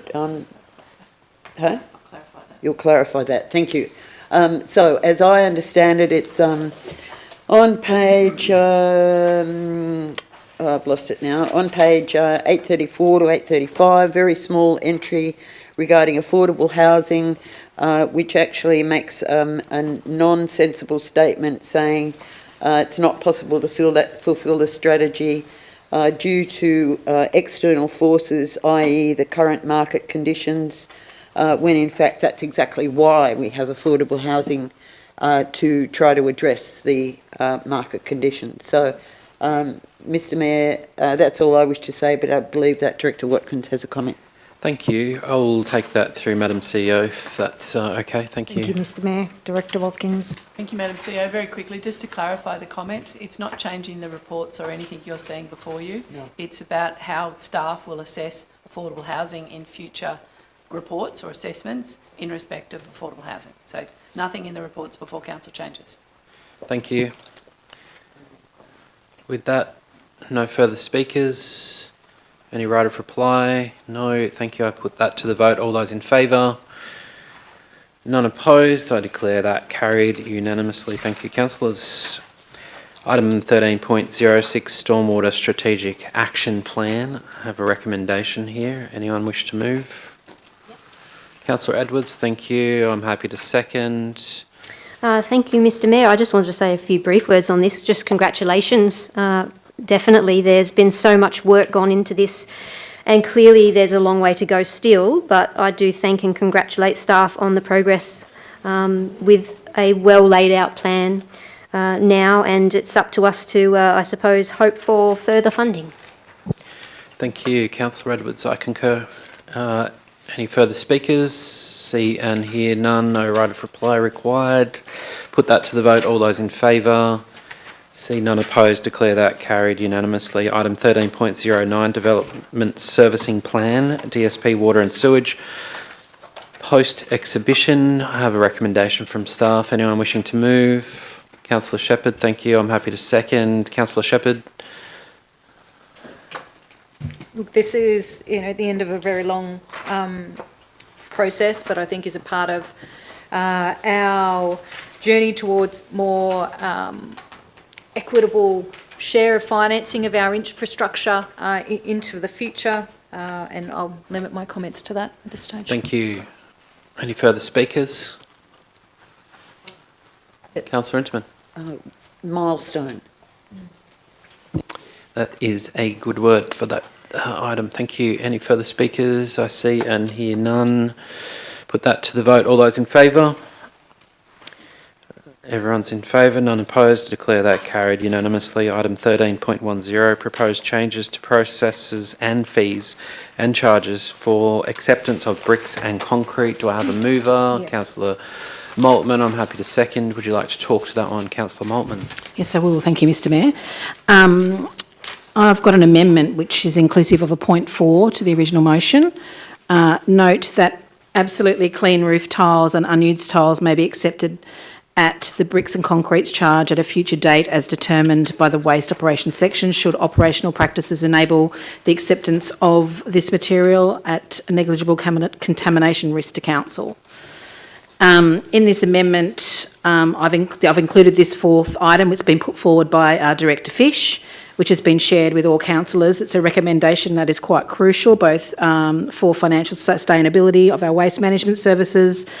And as everyone knows, council removed the fee for bricks and concrete and tiles due to the issues. Since then, bricks and concrete have been categorised as mixed waste following mixed solid waste, resulting in higher fees and diversion to landfill. This motion is a step in the right direction with a proposed fee now of $100 per tonne. It's my understanding that many local businesses are travelling to Newcastle and paying a flat rate, though, of $18 a tonne. And then adding the cost of fuel onto this $18 a tonne, it's still more cost effective for them to do so and continue to do so. And it's not a solution in the long term for our residents and local businesses who seek to contribute to our local economy and who clearly cannot do that at the cost. It's more like a strategic step in improving how we might manage waste sustainably. At the moment, it aligns to our goals and compliance with environmental regulations. I'll continue to strongly advocate for continued collaboration with the building and waste management sectors. Their insights are invaluable to help council and our community tackle waste management challenges effectively. And I urge my fellow councillors to support this amendment and help ensure the efficient, safe and sustainable management of our waste resources for years to come. Thanks. Thank you, Councillor Maltman. Any further speakers? Councillor Shepherd. Yes, thank you. I'll speak in support. I won't ask for an amendment on this, but I just will ask that consideration be given to, with the exhibition of this, providing a little bit more information about how the $100 figure has been come up with. I appreciate that we've had more information in relation to that too, but I'm just a little bit concerned if it goes out to exhibition that what will happen is we'll get a whole heap of feedback that says, well, this is a load of bogus, we don't even know how it's calculated, when in fact the figure that's been calculated has been arrived at as a relatively reasonable process. So I just ask that some consideration be given to providing greater detail, because I think that transparency will aid a productive public exhibition process. Thank you, Councillor Shepherd. Any further speakers? See and hear none, I put the item. All those in favour? See none opposed, declare that carried unanimously. Thank you, councillors. Item 13.11, Regional Waste Organics and Recyclables Processing Collaboration, MOU. Anyone like to move a motion? No, if we don't, it lapses. Thank you, Councillor Lipovac. I'm happy to second. Councillor Lipovac, would you like to talk to this one? I didn't think so, but I'll open it up. Councillor Interman. Thank you. I understand what's being said in the report about this can help regional collaboration and so on and so on. I can't support it because of the expense in transport coming from Nambucca and Bellingen to our Cairncross site. It would seem to me that that is considering that this is not a high value product. This is organic waste. I don't see the economics of it. I understand that they might be interested in it, and I understand that there might be support for it, but just my personal view is that the travel time, the travel expense does not make it. The circular economy does not close on something like this. Thank you, Councillor Interman. I'm happy to speak in support. I've been working pretty hard as a mayor over the last 4 years to form better working relationships with mayors and councils up and down the region, in particular the ones noted there. I'd love to see us have closer relationships and potentially through collaboration increase opportunities for high quality jobs, in particular around waste to products or waste to energy, whatever the proposals are. And I think we can have a better shot at attracting some significant investment from outside of the region and or state or federal government support for those types of initiatives if we show that we can work together already, which may help us attract that funding and or support and or jobs. So on that basis, really happy to work with our neighbouring councils wherever possible, and very happy to have that on the record. Any further speakers? See none, put the item. All those in favour? See no opposition, I declare. Oh, sorry. I will call that again. All those in favour: Councillor Shepherd, Hornshaw, Lipovac, Roberts, Maltman, Kirkman, Tubman, Edwards. Those against? Councillor Interman, thank you. I declare that carried 8-1. It is getting to the end. All right, so item 13.14, notice of motion, Oxley Highway Corridor. Councillor Edwards. Thank you, Mr Mayor. I'd like to move, I know it's a long motion, but an alternate motion with just an extra clause, which governance has there. So hopefully that comes up on the screen for you. It's not very long, but if it's okay, Mr Mayor, just to read that extra clause. Sure. Which is to request the Chief Executive Officer consider for inclusion in the draft Operational Plan 2025-2026 the development of a draft engagement plan for consultation about traffic congestion solutions with the education institutions and their students within the Health and Education Precinct.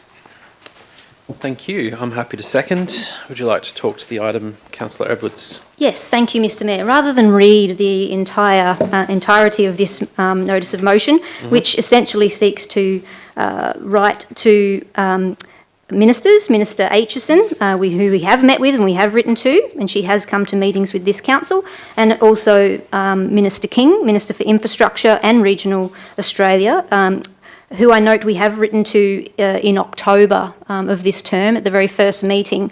And I don't believe we've had a reply at this stage. Could I maybe check that, Mr Mayor, through you to Madam CEO? I'm happy for you to finish talking. And Okay, then I'll ask a check it at question, the yeah. end, just to be absolutely sure, but my understanding is we haven't.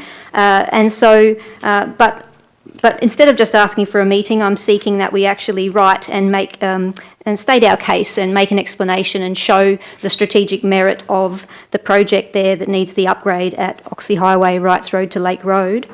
But it also seeks to request to work with the Minister, Minister Aitchison, to look at the other solutions, because while we wait for that overall upgrade, that big project, that massive infrastructure project, which is going to still be years away, what else do we do? And so we have an integrated transport plan, and we have a joint responsibility for some of those key other options to reduce congestion out there. And so I think this is a really good way forward to do that. So I might save some of that for the right of reply. I just wanted to note, though, that considering the debate earlier on the Hastings Youth Voice, I was listening to everybody speak about that and noting that that's exactly what we're looking at here if it's supported today, is hearing from those voices, from that education community who are going to and from there every day, and they could be a big part of the solution. So I'll leave it there and open up for, well, hopefully you seconded. Thank you, Mr. Mayor. Thank you. What other comments people might want to make? Thank you, Councillor Edwards. Would you like to put that question to the CEO, or are you happy? Yeah. Thank you. Thank you, Mr. Mayor. I'm going to hand over to Director Fish because he might have some comments on some of this as well. Yeah, through you, Madam CEO. Not aware that we've got any response from the Minister as yet. I don't know whether that was actually committed to at the meeting or whether we will or won't get one, but ideally it'd be good to get some confirmation of some of the discussion that we received. I probably just wanted to make a comment with respect to point 3 within the what's before Council at present. I'm a little unsure in terms of what that would actually be seeking to achieve. The Integrated Transport Plan was adopted by Council back in August, and that was as a result of a number of engagements, plus also, I guess, collation of the various plans that have been put together over time, over a number of years. And certainly infrastructure and connectivity were the key issues that were highlighted through those documents and past consultation. So we're certainly well aware of that, and obviously the resourcing needs to be focused towards those actions as articulated within the Integrated Transport Plan. We already do have some planning in place in that particular area with respects to John Oxley Drive and Major Innes Drive for the upgrades of those particular roads, and there are specific actions within the ITP that outline your consideration of ride-sharing type initiatives or for your improvements to bus services and the like. So I guess my suggestion is that we really remain closely aligned to what those actions are within the Integrated Transport Plan. I think what would be gathered through point 3, I think we already know a lot of the information that would come from that through the work that's been done to date. Thank you, Director Fish. Councillor Edwards, would you mind just reframing what you mean by item 3 here, what your expectations are, just so we're all clear? Thanks, Mr. Mayor. I view this as being in line with the ITP and the Action Plan 1.2.0, which is a short to medium term Oxley Highway, provides services and infrastructure to provide attractive alternate travel modes along Oxley Highway. And I know we are working on, down the track, having a park and ride facility, but my emphasis here is on that's infrastructure. That's still going to take a long time. What can we do just through behaviour change that is appealing, that is convenient, that would work for people, that might have a more immediate impact on that congestion? So that's why I'm seeking this. I think that I heard the feedback, but we've had numerous reports, even the Walking and Cycling Review, I believe, confirmed we really didn't hear very much from that younger cohort. Ride sharing, I think that could be a great suggestion, a great idea to explore, but I haven't seen that in any of our plans. Maybe if I could see that, then I guess I wouldn't feel there's necessarily a need for that if there's a plan to work with the school community on that. But that's a question, sorry, Mr. Mayor, through Madam CEO. I took it as a comment. Thank you. Any further speakers on this item? Councillor Shepherd? Yes, thank you. I'm for some and against some, so I'll speak against for now. So I think that the clause 3 might be better brought to another meeting, because I think one of the issues it raises is that we don't necessarily know what's progressing with the ITP, which again comes back to that point, maybe we need to work out some sort of more regular review, that we know that these sort of updates will be provided. So that I'm not supportive of that clause 3 at this stage. More broadly, I'm supportive of taking the approach already laid out by the ITP, but I think we do have recent developments that are increasing the urgency of other elements of our ITP. So yes, absolutely, the focus has been on the connectivity and the infrastructure, but it's that whole issue of necessity is the mother of invention, or in this case, I'd say behavioural change. You know, people realistically at this stage, I think, are not really going to consider bus, are not really going to consider ride shares and that sort of thing. And the only reason across our LGA people would do that is if things are as bad as they are at Wrights Road right now.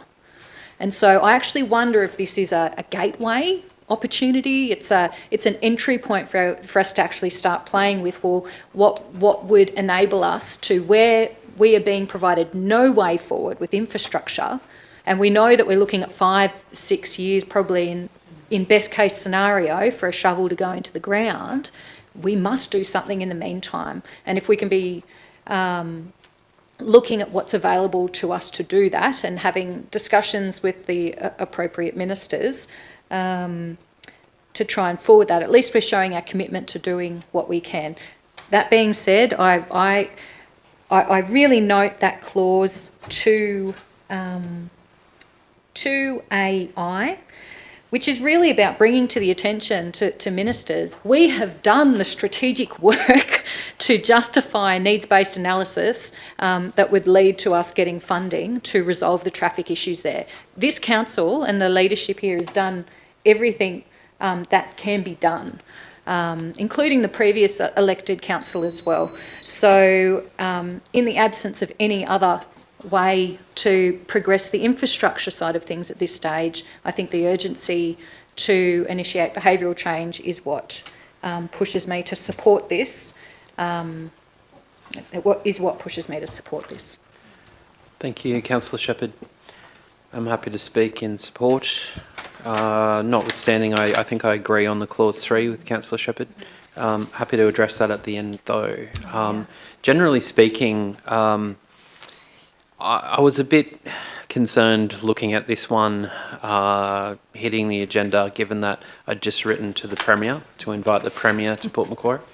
However, I also acknowledge that, as we've heard, we don't seem to get a lot of response through letter writing as well. However, it is not going to use a lot of resources, and it's another breadcrumb we can leave to show that we're doing everything possible to push these issues forward. So on that basis, I'm happy to let that slide. I think part 4, at the back end of that, where it says to consider that this trial... Sorry. It's all right. It's a good voice. Check. All right, we're good. Where it says to consider that this trial service be free of charge to passengers. Totally disagree with that. However, I don't want to use that to vote against a whole lot, but free of charge to passengers is fine in one sense, but it'll cost someone somewhere along the line.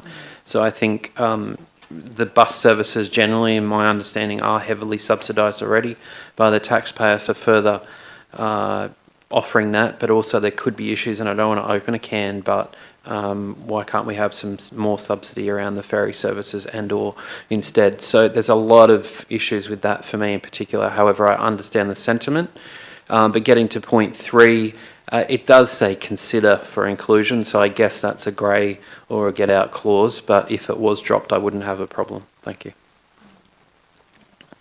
Any further speakers? Just to request, Mr Mayor, through you, if Councillor Edwards would consider dropping the clause 3 at this stage. Thank you. Councillor Edwards. Yes, thanks for the contribution, everybody. I certainly will take that on board, and so I will remove clause 3, and I'll think about how to better explore that and better understand what is planned then in the ITP. So I may bring, I may ask the questions behind the scenes anyway of staff as to what might be able to be done to bring us a report. It's 6 months now since we adopted it, and when do we want to hear more about what's happening in that space. So I'll remove clause 3 there, and then first of all, I'll wait in case anyone else wants to speak on this before my right of reply. Sure, thank you. I'm happy to support the dropping of clause 3 as noted. Any further speakers before we take a right of reply? I see and hear none. Councillor Edwards, thank you. Thank you, Mr Mayor. I did write a few notes, so I didn't read it all out so I could have some time to do this. So essentially, community consultation on the upgrade solutions closed in May 2021. Feels like forever ago. But by March 2023, the New South Wales State Government had not progressed this, and by the end of 2023, we had heard after the IIP review that the funding was revoked. And 2 reasons given were that it hadn't progressed, it had just, the money had been there, but nothing had been happening, and that it lacked strategic merit. Mayor Pinson brought a mayoral minute in the last term of council, which showed the letter that we got back and acknowledged that it was considered that it wasn't a regional strategic priority. But I think now the case is clear. We have a housing strategy, an integrated transport plan. There's also the bigger regional integrated transport plan, which has got another STIRPS acronym. And so, and I note we're in that, the project's in that. So I think that we really have to wave this under the minister's nose and actually show Minister King and Minister Aitchison that everything's lined up. This has strategic merit. This needs to happen. So at the very first meeting of this term, as I said, we did try to get a meeting with Minister King. So he is hoping if we forward our housing strategy, our action plans, our housing plans, and we really show that this is the catalyst infrastructure needed to achieve their housing goals, that we might get the attention that we so deserve there. And there's nothing more, I don't believe, that we could really be doing right now to reduce that congestion than what we're doing. We're trying everything. But yes, I do look forward to coming back to another meeting then to explore further what we're doing to encourage or find out what would work for people to reduce congestion in the meantime. I note, Mr Mayor, you mentioned why a free trial. It is, the wording I chose was a free trial, to make it clear it was only free for the trial, but it is being done elsewhere. There's different buckets of money, so I know what you're saying. And ferries, again, we've all worked on trying to get that ferry funding, but that's a different bucket of money. In actual fact, there's no bucket of money. They didn't understand how they funded other councils because there was no bucket of money identified for that. So, however, buses, there is, and the 16 cities, and we've lacked that investment. We missed out on getting that full funding to actually see services delivered, not just studies. So I think the time is right to say, okay, hey, come on, we have to try these other congestion reduction measures, because so far we see no moving forward with that stage 2, and that's, it's unacceptable. We need something to happen. Thank you, Councillor Edwards. With that being the right of reply, I put that. All those in favour? See none opposed, declare that carried unanimously. Thank you, councillors. Item 13.15, notice of motion waste diversion program. Councillor Edwards.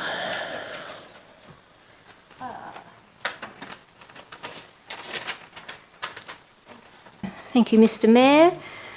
Now this one is another, if we resolve, then we will get a report back. So I'll just read this one, it's not too long, Mr Mayor.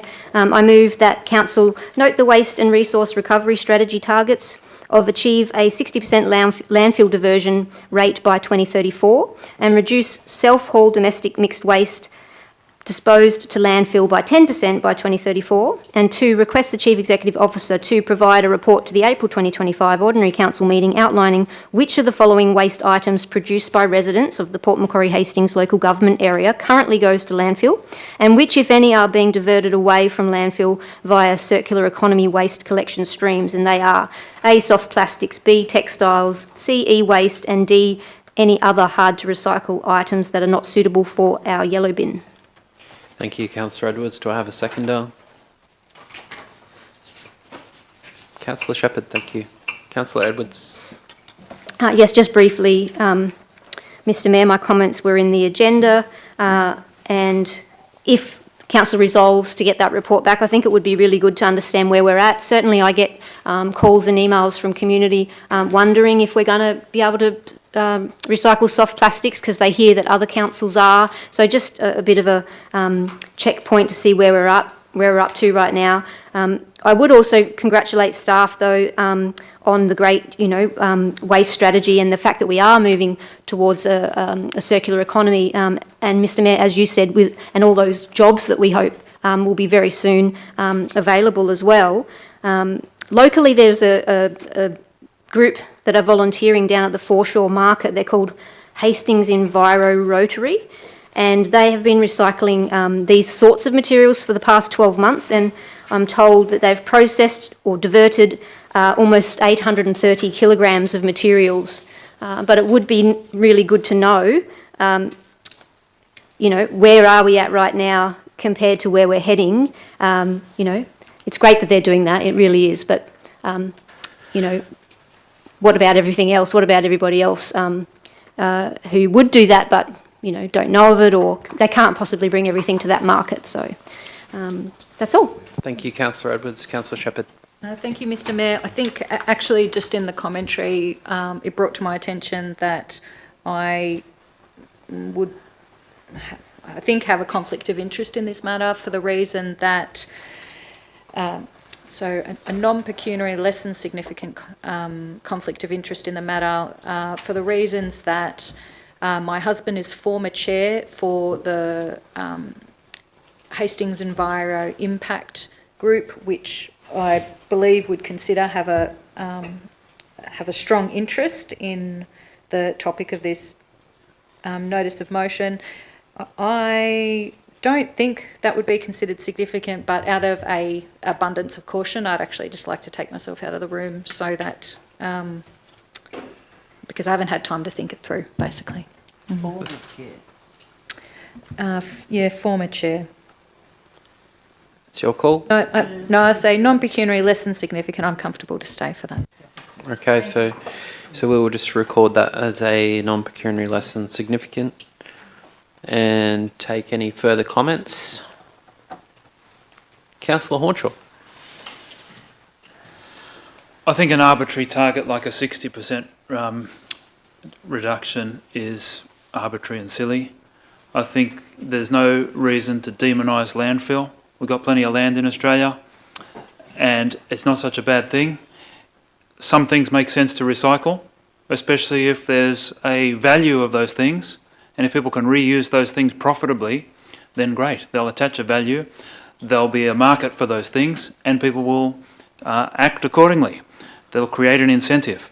But I don't think it should be forced. I don't think we should demonise landfill and say you're recycle or you're a bad person or anything like that. So I don't support the motion.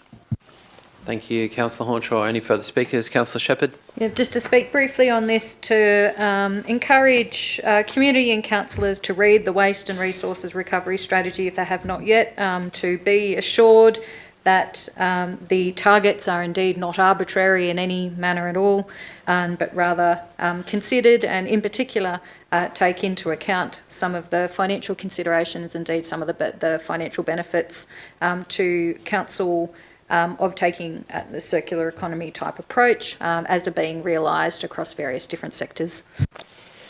Thank you, Councillor Shepherd. If there's no further speakers, do we need a right of reply? Not really. I'll take that as a no. I put the item. All those in favour. Councillor Interman, Shepherd, Lipovac, myself, Maltman, Kirkman, Tubman and Councillor Edwards. Those opposed, Councillor Hornshaw, thank you. Declare that carried 8-1. Thank you, councillors. That concludes the open session of council. I thank those in attendance in the gallery for their patience, also interest in council business. I do need to move a motion though that we have. Well,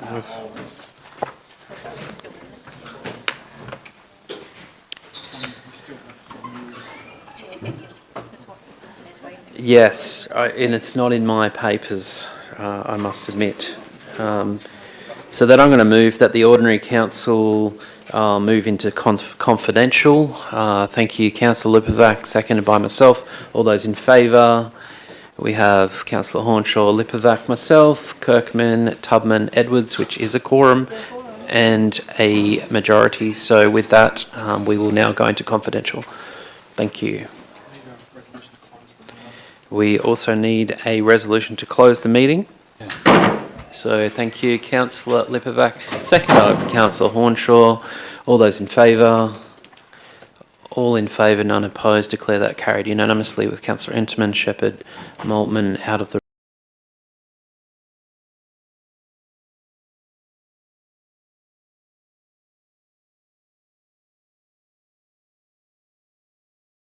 Okay, thank you, Mr. Ferguson. Welcome back any members of the public who have returned to the chambers or rejoined the live streaming of the meeting. It's now the part through the CEO that I ask Group Manager of Governance to read the meeting outcomes of the items in closed session of the council meeting. Thank you, Mr. Ferguson. Thank you, Mr. Mayor. With regard to item 10.20, Notice of Motion, Chief Executive Officer's Performance Review Panel, Council resolved 1, that Council confirm the composition of the Chief Executive Officer's Performance Review Panel for the period ending 30 June 2025 to consist of the Mayor, the Deputy Mayor, one councillor nominated by Council and one councillor nominated by the Chief Executive Officer. 2, determine that Councillor Shepherd is to be Council's representative on the Chief Executive Officer Performance Review Panel in accordance with Council's adopted procedures. 3, acknowledge the Chief Executive Officer's nomination of Councillor Danielle Maltman as the Chief Executive Officer's representative on the Performance Review Panel for the subject period.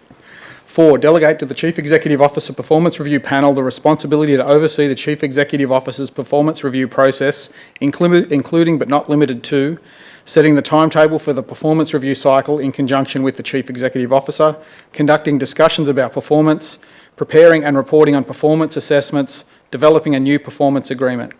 5, determine that councillors who are not members of the Performance Review Panel will be A, notified of relevant dates in the performance review cycle and be kept advised of the panel's findings. B, invited to contribute to the performance review process by providing feedback to the Mayor on the General Manager's performance relevant to the agreed performance criteria with reasonable time to make contributions. 6, consult with the Chief Executive Officer regarding the engagement of an independent external facilitator for the performance review process and, subject to agreement, initiate the appropriate procurement process for the appointment of an external independent facilitator. 7, determine that the Chief Executive Officer Performance Review Panel is to meet before 30 April 2025 to undertake a preliminary discussion of considerations for the next performance agreement which are not to include decision-making of any kind, including timeframes. And 8, request that the procurement process identified in Clause 6 be completed with sufficient time to permit the independent external facilitator to participate in the preliminary discussion detailed in Clause 7, and that the preliminary discussion shall proceed with the appointed members for the Chief Executive Officer's Performance Review Panel as per Clause 7. That item was carried 6-3. Councillors Edwards, Hornshaw, Interman, Lipovac, Shepherd and Tubman voted for. Against were Councillors Kirkman, Maltman and Mayor Roberts. Item 10.21, Notice of Motion, commence preliminary discussion of the 2025-26 Chief Executive Officer Performance Agreement.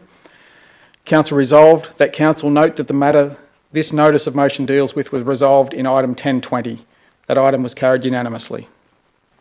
Item 14.01, Update Report, Cancross Waste Management Facility Leachate Pre-Treatment Temporary System.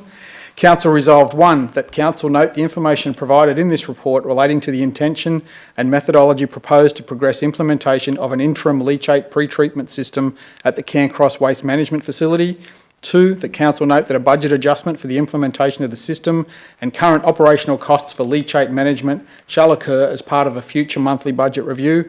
And 3, note that the action listed in the 2024-2025 operational plan to commence the planning for a permanent leachate management system for the Cairncross Waste Management Facility has commenced. That item was carried unanimously. Item 14.02, Enterprise Resource Planning Platform Cloud Migration and Upgrade.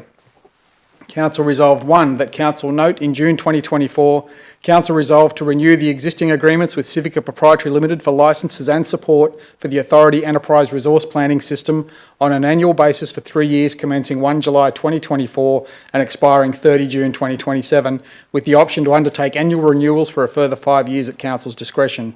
2, that Council note that following an industry review conducted by Council's Chief Information Officer and endorsed by the Executive, it is recommended that a migration to the Civica Altitude product offers the most cost-effective and practical long-term ERP solution for Council. 3, in accordance with Section 55(3)(I) of the Local Government Act 1993, resolve not to invite tenders for the future ERP system due to A, the unavailability of competitive or reliable tenders, as Civica Proprietary Limited is the incumbent vendor and sole provider of the Authority platform currently in use by Council. B, the continuation of Civica's Authority platform ensures operational consistency, historical data integrity and compatibility with Council's existing systems. 4, authorise the Chief Executive Officer to execute the SaaS agreement with Civica Proprietary Limited for an initial term of 3 years, with 2 additional options to extend the agreement by 1 year each, including the implementation of Authority Altitude at an estimated total cost of $2,068,450 excluding GST over the initial 3-year period. And 5, maintain the confidentiality of the consideration in respect of the Enterprise Resource Planning System procurement matter outlined in this report. Item 14.03, 2024.058, supply and delivery of ready-mix concrete. Council resolved that Council, in accordance with Section 1781 of the Local Government General Regulation 2021, declined to accept any tenders submitted for 2024-058 supply and delivery of ready-mix concrete and enter into negotiations with any person, whether or not the person was a tenderer, with a view to entering into contracts in relation to the subject matter of the contract. 2, pursuant to Section 1784A and B of the Local Government General Regulation 2021, declined to invite fresh tenders for the reasons that the evaluation panel considers that the market has not significantly changed and inviting fresh tenders likely will not achieve a satisfactory result. 3, note that the Chief Executive Officer, under existing delegation to the General Manager, may accept a tender for 2024-058 supply and delivery of ready-mix concrete following successful negotiations and present a further report to a future meeting of Council after contract award for Council's information. And 4, maintain the confidentiality of the documents and consideration in respect of request for tender 2024.058 supply and delivery of ready-mix concrete. That item was carried unanimously. Item 14.04, notice of motion, possible NRL trial game, February 2026. Council resolved 1, that Council note the notice of motion, possible NRL trial game, February 2026. 2, that Council decline its support for a bid to host a National Rugby League NRL trial match in conjunction with the Penrith Panthers, Panthers Group Proprietary Limited, to be held at the Port Macquarie Regional Stadium in early 2026 for the following reasons. A, size of financial contribution involved. B, lack of clarity in relation to operational resourcing needs and associated impacts on core service delivery. And C, limited alignment of proposal and associated spending with strategic directions of Council. 3, maintain the confidentiality of the considerations in respect to the contents of this report. That item was carried 6-3, with Councillors Edwards, Hornshaw, Interman, Lipovac, Shepherd and Tubman voting for, Councillors Kirkman, Maltman and Mayor Roberts voting against. Item 14.05, Code of Conduct matter. It's noted Councillor Shepherd declared a non-pecuniary significant interest in this item, the reason being that the respondent in this matter made a reportable political donation to a campaign group Councillor Shepherd led in the 2024 local government election. Councillor Shepherd took no part in the consideration or voting and was out of sight for consideration of this matter.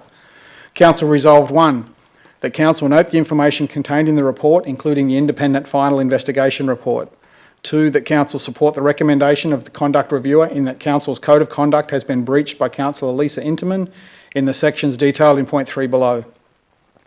Point 3, that Council resolve that Councillor Lisa Interman be formally censured under Section 440G of the Local Government Act 1993 for breaching Council's Code of Conduct in relation to the following sections. Part 3, General Conduct Obligations, subclauses 3.1, you must not conduct yourself in a manner that A, is likely to bring the Council or other Council officials into disrepute, C, is improper or unethical, E, causes, compromises or involves intimidation or verbal abuse, G, constitutes harassment or bullying behaviour under this code or is unlawfully discriminatory. 3.3, you must treat others with respect at all times.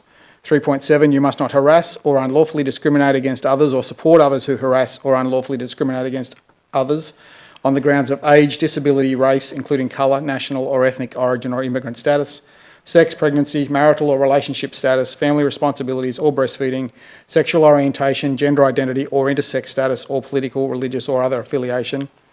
Part 7, inappropriate interactions, subclause 7.6, you must not engage in any of the following inappropriate interactions.